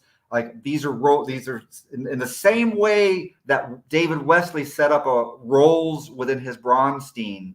These character classes are roles within the campaign. So I will sort of agree there, because, and we were actually talking about this today with like D&D, when classes are done well, it's like it is as some sort of archetype, and you should lean into that archetype when you're playing in that game. Like, so when people try, like, oh, I'm a weak fighter, or something like that, where they're trying to play against the type, it's really stupid to do that. However, I do think, though, that it's like within that archetype, you have so much leeway for your own character motivations. It's like, yes, this guy may be a teacher, for in the literal Braunstein example of like, you're a teacher, or you're a French spy, or, you know, you're a magistrate, or something like that. All of these archetypes exist. Yeah, all of those things exist. But it's like there's a person. There's also just pettiness and like the personal emotions of that person and the personal kind of motivations within that. It's like there's a lot of freedom that you can have within that. That it's like I think the focus on who the person is the core. Preferable. Like that for me, that's preferable, because it tends to give you.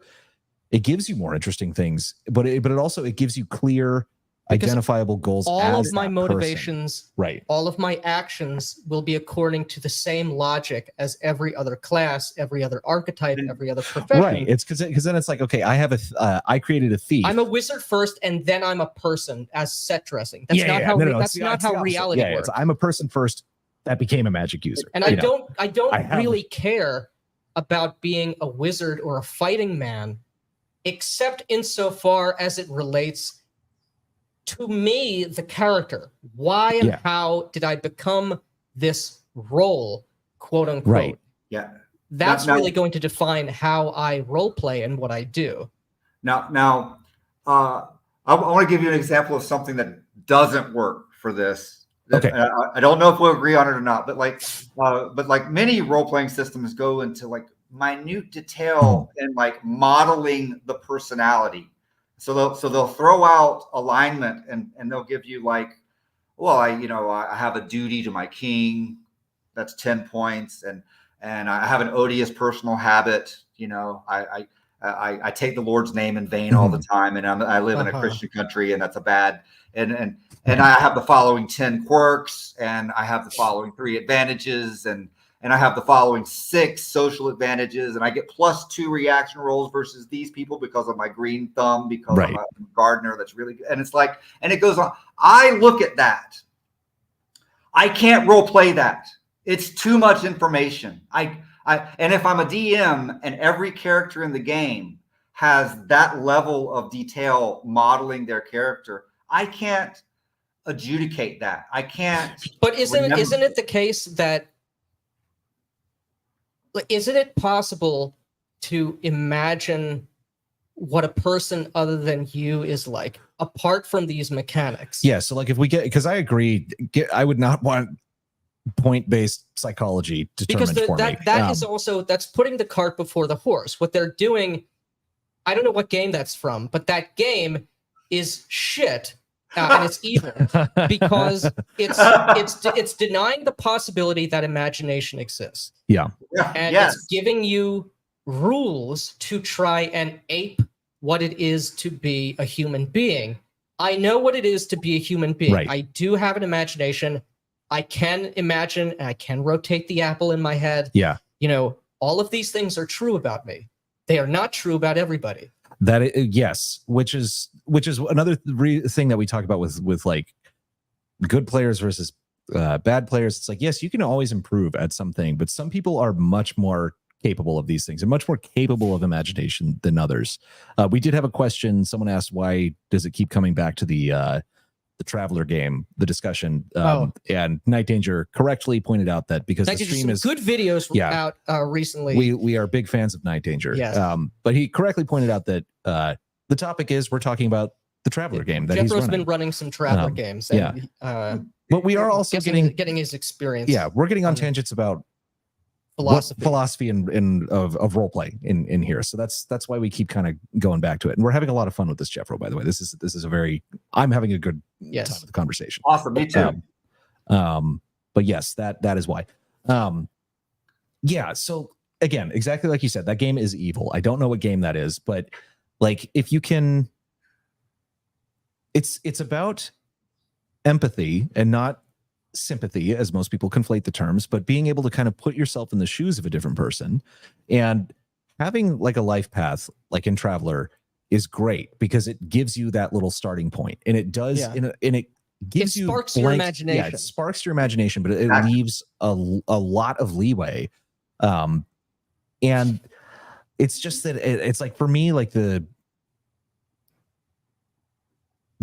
think the idea of having roles in this slightly more removed way than thinking of specifically who is the person. I don't think for me, I don't think that that's a good way to run the game. It's an unacceptable level of artifice for me. Yes. That would be the problem, because then you run into the issues of like, okay, you're a thief, but you're not stealing or whatever. It's like, why aren't you stealing again? Like, yeah, you're not go stealing again. If you're playing a thief, you should be stealing things, but that's not the only, that's not the only thing that person may be capable of doing. Yeah. I became a thief for certain reasons, certain choices I made as a person. Right. It is conceivable that I stopped being a thief. Yeah. Like, there are better situations in my life that may be unlikely for me, but if I were to attain them, I don't want to be a thief anymore. But again, you know what I mean? But again, that also works better in a system where you don't have classes, because if you're going to be playing a class, that's the archetype. Play that class. Right. But something like Traveler, I don't know where I'm going with this anymore. Attributes. That's all you got. Yeah, we kind of attributes and money. But that's not true. I disagree with that. When I'm playing a character in any game, whether it's D&D, I don't play D&D, but whatever it is I'm doing, the skills, the numbers, the experience, the levels, I truly do not care about them. I don't play my character that way. if I maxed out everything, or if you told me I can't, load to grade a fighter type from D&D is easier than grading Bob the Leecher Asodius habit having GURPS character. for 15 For 10 R's of something. Thank you for the 10 R's. alphabets. Yeah. Thank you, man. The cognitive load to grade a fighter type from D&D is easier than grading Bob the lecherous odious habit having GURPS character. Everybody shits on Everybody GURPS. shits on GURPS. I've never read it. Yeah. But my point in brief, and I'll toss it back, is I don't believe that mechanical incentives are required to play a character, because I've done it before and I don't care about these things. If you told me I'm never going to level up, I'm never going to get any better, I'm never going to learn any more skills, I'm never going to get any more hit points, whatever, it doesn't matter. I'm playing the guy that I am. That guy has motivations. He has fears, he has desires, he has a situation, a lot in life. I can do that forever. And I want to do that because I want to get into character. There is definitely a value, and it is good to have mechanics and mechanical incentives that are sort of in alignment with the type of thing that you're doing. I'm not against these things, but I think some people go too far in concerning themselves with these things, and using that to determine whether a game is good or whether you can role play or not. Because if you're only going to follow the carrot, you're not role playing. Right. You know what I mean? Yeah. The thing like, is, fundamentally, every character has their own carrot. You know that they right. That's not in the mechanics. Right. It's in my mind. Not within it's not within the mechanics. It's within their motivations as an actor within that world. It's within the imagined world. Yes. Right. Yeah. Now, Gygax, I think he was right to grade players as part of the AD&D DMG. Like, if you play a fighter that is cowardly, you're not going to level up if you're playing rules as written AD&D. And there's a lot of people that go into the dungeon and they're like, oh, we don't want to take any risks, and like, and if you're a fighter and you're playing that mega cautious way, you're not playing your role as far as the game is defined. And as a game, that rule is really good for the game because of what the game is about. And I would say, I don't think technically, I hate to say this, but I don't think that D&D is a role-playing game. It is not consciously a role-playing game. I think role-playing games. A win for Shauner. Yeah. I think role-playing games came later, and they were created by people who didn't know what D&D was.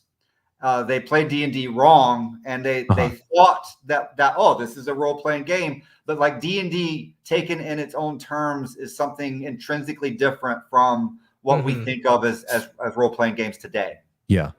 No, that's for sure. Yeah, definitely. Absolutely. But going back to the dawn of time, the earliest time, this idea of how David Wesley graded Braunstein play, because if you have a con event and say you've got a 4 or a 6 hour game, you want to have a ranking when you're done. You want to have closure at the end. You don't want to just kind of free form role play and then be like, oh, well, we don't know what's happening. You can never pick that game up again. Right. Right. That's something that needs like a bit more direction from the outset, because it's like, there's a time limit on this. We can't pick this up again. It's not going to be a continuous thing. I agree with that. Similarly, when I run a session Braunstein as part of an ongoing RPG campaign, we have, this is an experimental form of game. It's kind of new. As far as I know, some people have said that it is not possible to run a continuous Braunstein or to run a Braunstein as part of a campaign. These two ideas are contradictory, and I think there's something to that. However, that's what I'm trying to do right now to see if it can be done or not, and what the problems are with it if you do. In that context, though, every session ending with a reflection on, okay, this is your role, this is your character. We went off the rails. Things happened that I didn't understand. Things happened that you collectively decided. Things emerged from some individual decisions that you all made that surprised us all. And then we ended up with this kind of moment where we are all like, well, I think we're kind of at the end. There's no more play in this particular scenario, and we're going to have to pick things up next week with a new set of players and a new situation. But like in that moment, to reflect on, okay, where are you vis-a-vis your role, your situation? Is your life substantially worse or not? Where I see this going with the next round, there's some people on this world that are in a situation it's sort of like a Breaking Bad scenario. They're going to have the cops after them. There's going to be the underworld after them. There's going to be this cross space sector conspiracy that's possibly involved in this. Who knows? But these characters have a chance to find some of them may find something of value. Some may simply walk away with this Maltese Falcon type item that is of interest to a lot of parts of the conspiracy and so forth. And that's worth value kind of, it's not like 1 million credits in a barrel, but it's like, it's the thing that's worth it. If only 3 player characters succeed in leaving the planet and they either have $1 million in a barrel or they have this artifact, then those are the winners, right? But then there's still the question of like, who got left behind? Are they in hiding? Are they in the underworld, like in the tunnels? Are they lost in the mountains, living a subsistence lifestyle, hunting animals? Like look at all the outcomes of every person in this like multi-week scenario. Like, where did you end up? You can get a ranking out of this and be like, okay, this person clearly won. These dead people clearly lost. These people that are in hiding are not much better. And so on and so forth. And you can get that closure.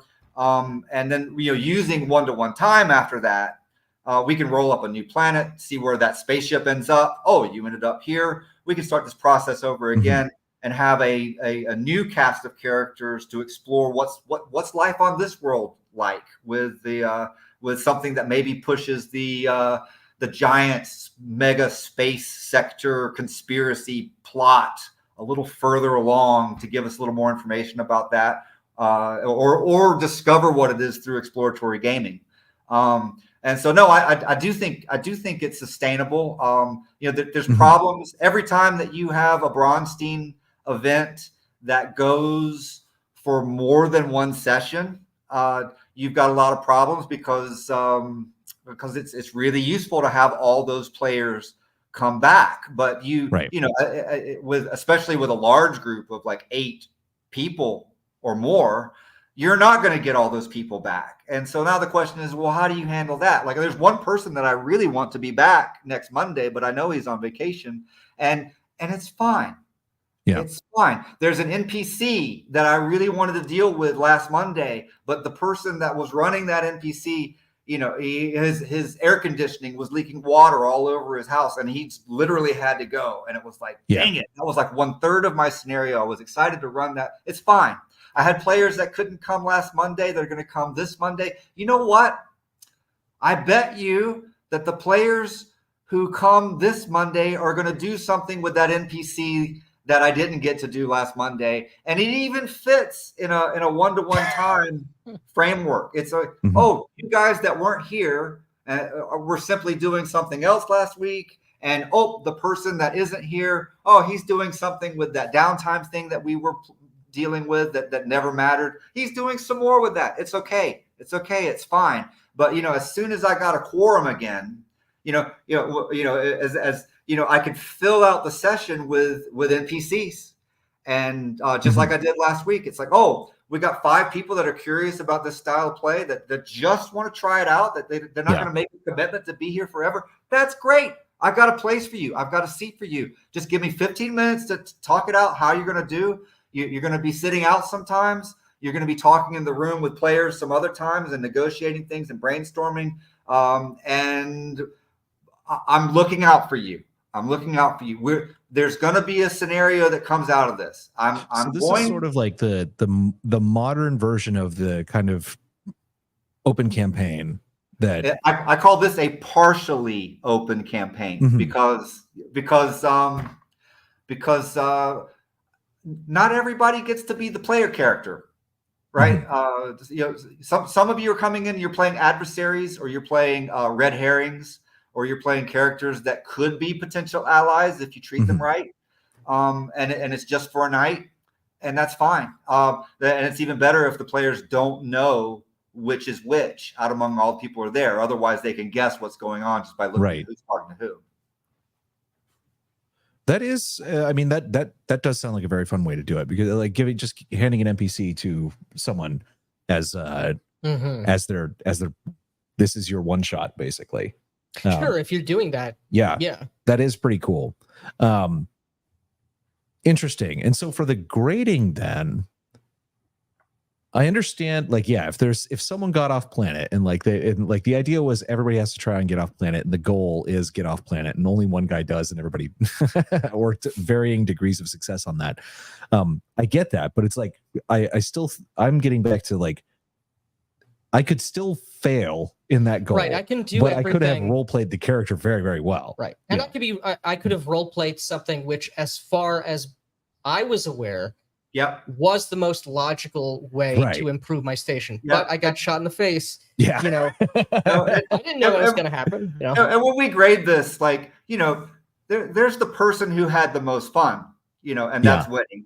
And there's the person who contributed the most to the campaign. And I certainly appreciate that, and we know the difference, and I include that in the grade. I'm being like, okay, this was just fantastic. And of course, you were the envy of everyone because of this, but you're still dead. Right. So would you consider adding to your experiment a who role played the best? Oh, I think that's well, let's see. Well, Mike Scudder won last week. He played the best nerdy scientist in the history of Traveler. It just is. Good man. And yeah, he did have a funny voice. Sorry, I'm just seeing the chat every once in a while here. BLG claims to not play D&D, but does know D&D. We play D&D clones like Axe and Wretched. That's correct. Wretched does not play like D&D though. No. Axe is D&D in my opinion. Axe is a better D&D. Yeah. We're not experienced with AD&D, but it's definitely better. I don't. Well, second edition, and I won't ever do it again.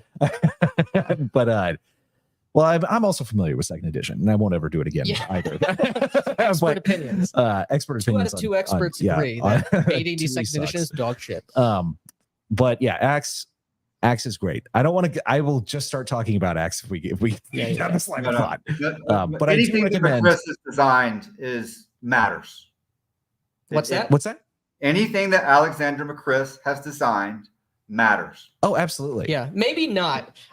Because I see this is a good segue. Oh yeah. You are going to run Ascendant, and which we have right here. Yeah. I am not convinced that game can be played. It can be played.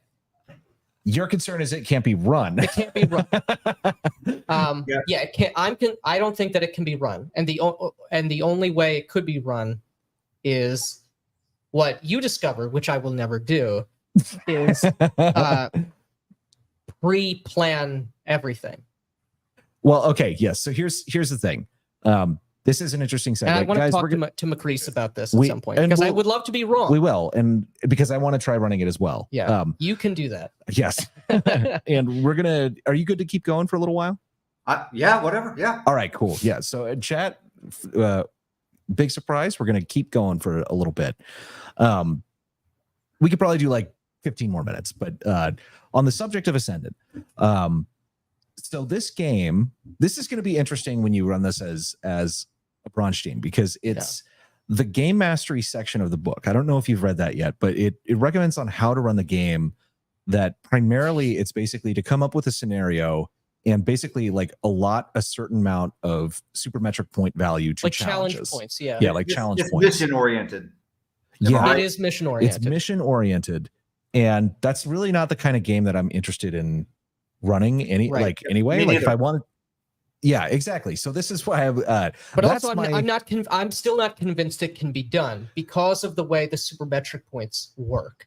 It can, it requires the GM screen. Yeah, but because what if I choose to use my energy blast to strike the ventilation system? You probably didn't think about, and there's like deadly gas or something, and now you need the PSI. Yeah. But this is what I'm saying. The charts, they actually do have useful examples. They do. And Yes, equivalents. It's just you need that. You can't. If you do not have the charts in front of you at all times. It's not a preference thing. It's not. Yeah, you do need it. At first I thought I was too stupid to run the game. After I read it some more, I discovered I was not, but I was like, I'm not sure I would want to run this. Can you put Space King of Space's comment here? Oh, sure. Let me find him. Yes. So Braunstein Ascendant would be difficult. There's so many powers, and abstracting out combat might lose a lot of nuance. Let me tell you my hypothesis, and I could be wrong, but I've played a lot of games, and I've but I think Ascendant is Car Wars. I think it's Car Wars. You've got a grid. You've got superheroes slugging it out and throwing telephone poles at each other and stuff like that. And here's how Braunstein specifically relates to that type of game. I think the secret and simultaneous downtime orders, what we just saw with my Traveler game, where you have multiple people operating independently under a fog of war with very broad free-form orders, instructions, and then the referee looking at that and saying, okay, I'm going to make as good a scenario out of these ideas, and I'm going to encourage conflict where if there's two people fighting, I'm going to put those two people fighting where very close to where the big bash is happening, and then look, they just so happen to get drawn into this big mess. I'm going to cheat a little bit in the interest of making a good scenario. This is a Jeffro thesis. Griff would not say this. David Wesley would not say this. If you watch the Blackmore documentary, it doesn't have anything about this because this is specific to me. But Braunsteins are excellent for creating battle scenarios that people are invested in and are excited about and that they want to see through. I have a problem with war games. I love war games. I can never find opponents. I can never find if I do find opponents, I can't find people who will master the game well enough to give me a good experience. This technique of using Braunstein to create battle scenarios, there's a lot more role players in the world than there are war gamers. And this technique turns role players into war gamers sufficient to my purpose for what I want out of a wargaming experience. And it's great having lots and lots and lots of people who will play fights out with you. Like if you went through a phase where you stayed up till 3 o'clock in the morning playing Axis and Allies with your friends, or games that were like that, and you haven't done it in a long time. This type of play with a Car Wars like game, I think Ascendant is a Car Wars like game.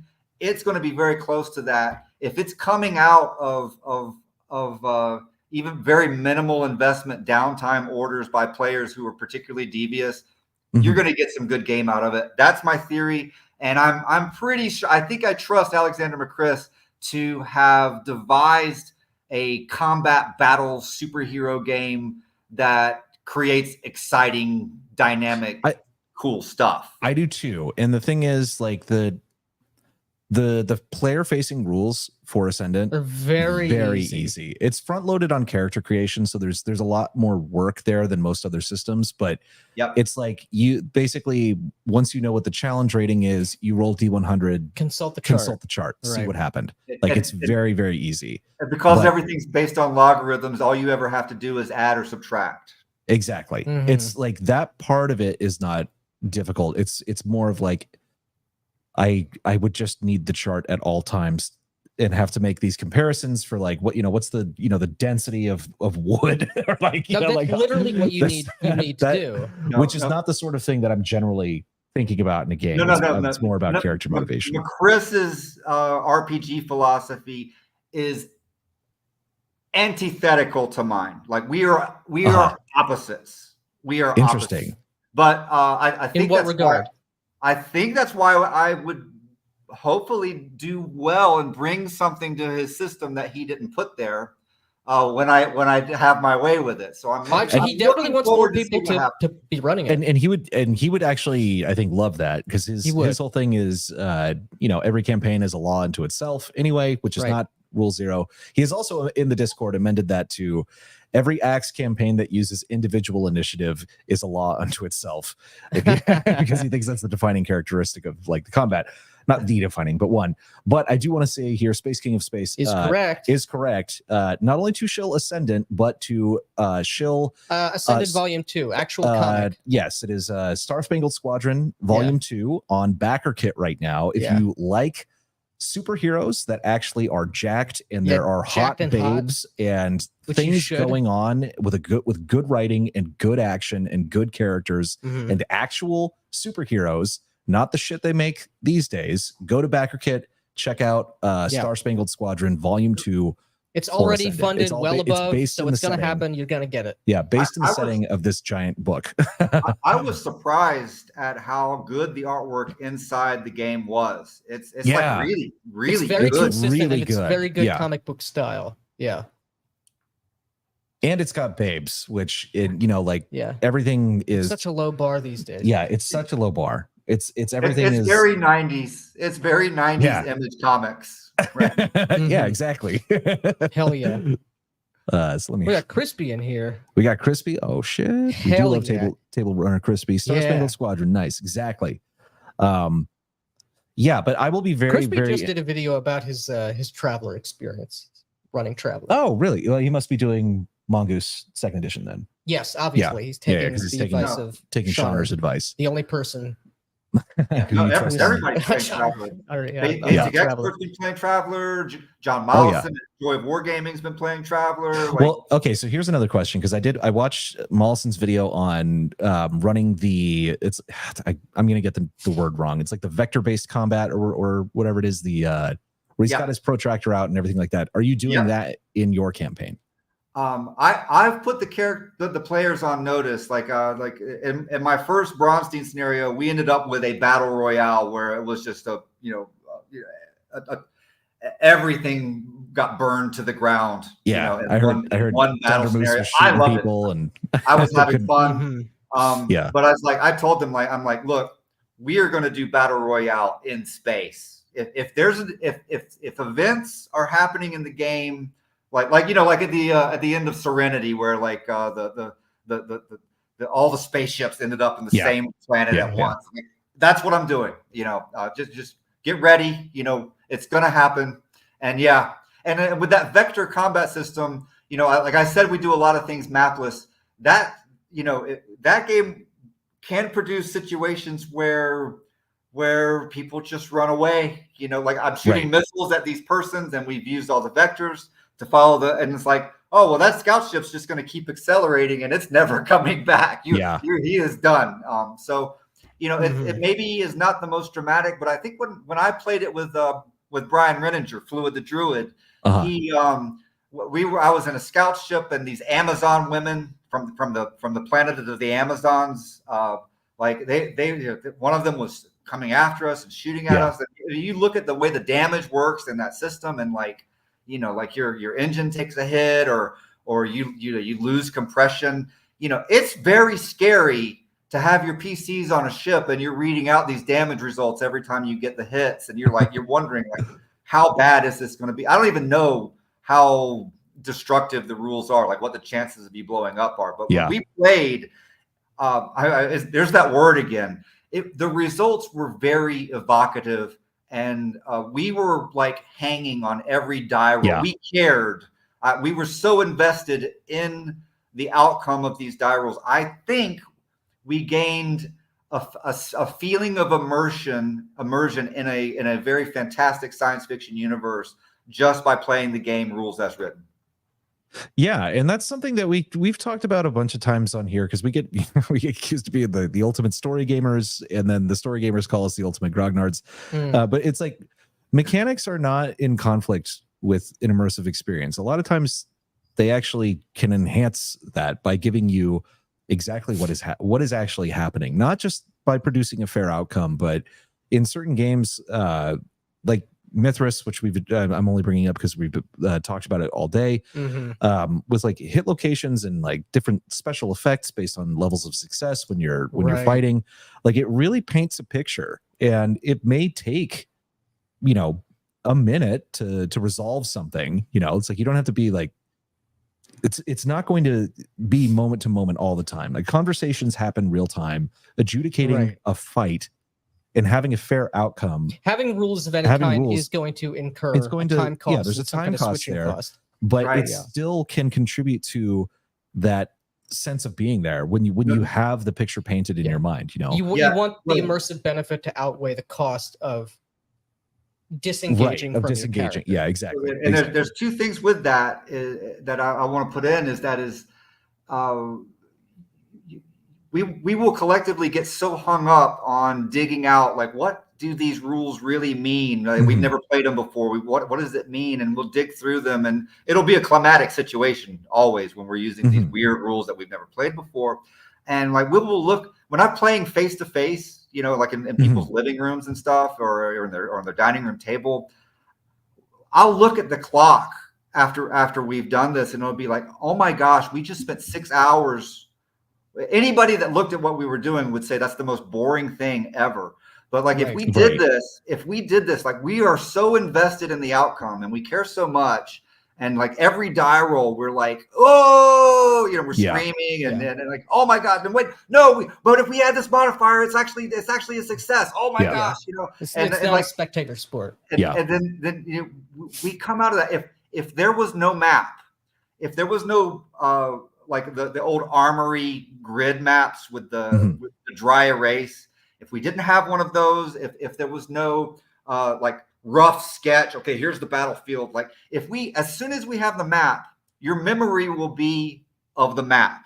If you have a rough sketch with a crappy pen, the memory will be, oh no, I remember very clearly in my mind's eye that crappy map that the dungeon master made. When we are theater of the mind and we have these really obtuse rules that are very crunchy, but we ground through it, and we were hanging on we remember what was in our minds, like as if it were a real memory.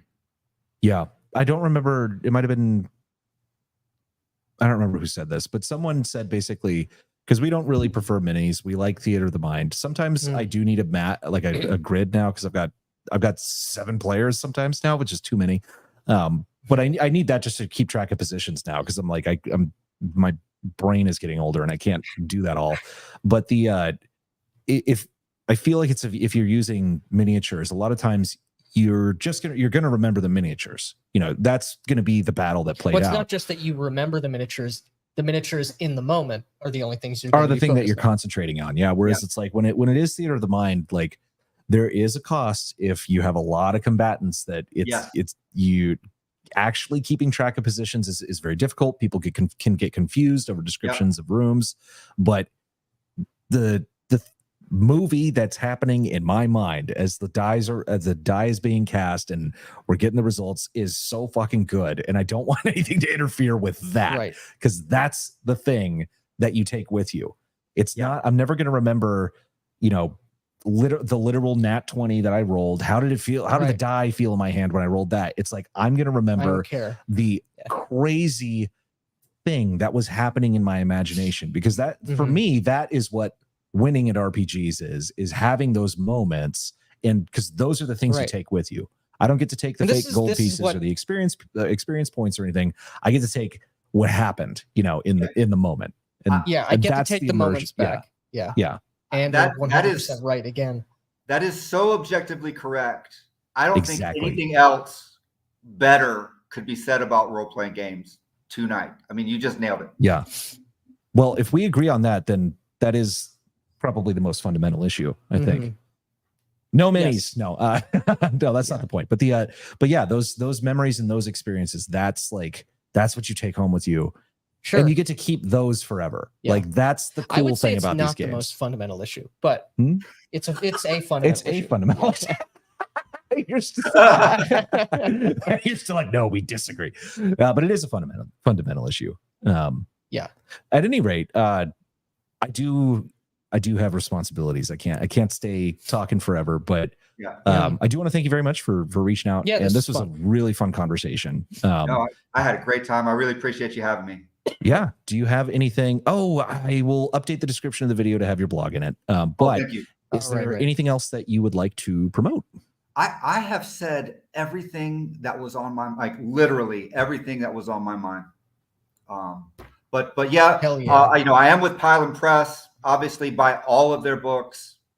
Yes. Specifically, if you haven't read Shag Duck, you need to read Shag Duck. I have not.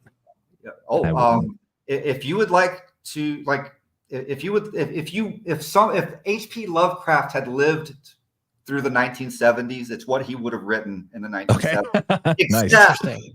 Except it's better. Yeah, it's better. It's 1977, Fort Worth, Texas, and it's awesome. And the second book, the second book in the series, if it's not out already, it's done. It's published. Yeah. So, and of course, my book, How to Win, is there. Kristova magazine. Because P. Alexander from there has been my partner in crime for so long. He made my Trollopulus game way better. He made Brovenloft better. He's a very insightful person that has done a lot for indie publishing in general and authors that liked pre-1980 fiction. We have a real magazine that caters to what we want. That's not being done by anybody else. Right. It's all because of him. So yeah, definitely buy Kristova magazine because it's great. Yeah, and if you send me links to these things as well, I'll put those all in the description as well.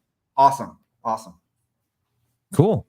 Anyway, we'd love to have you back on sometime. Keep talking. This was a very interesting conversation, and we thank everybody in the chat. I do apologize that we didn't talk to you as much this time, but I did see that some people were being mean to each other, and we always encourage that. Correct. All right. So I'm going to hit the end stream. Have a good night, everybody. Take it easy, boys.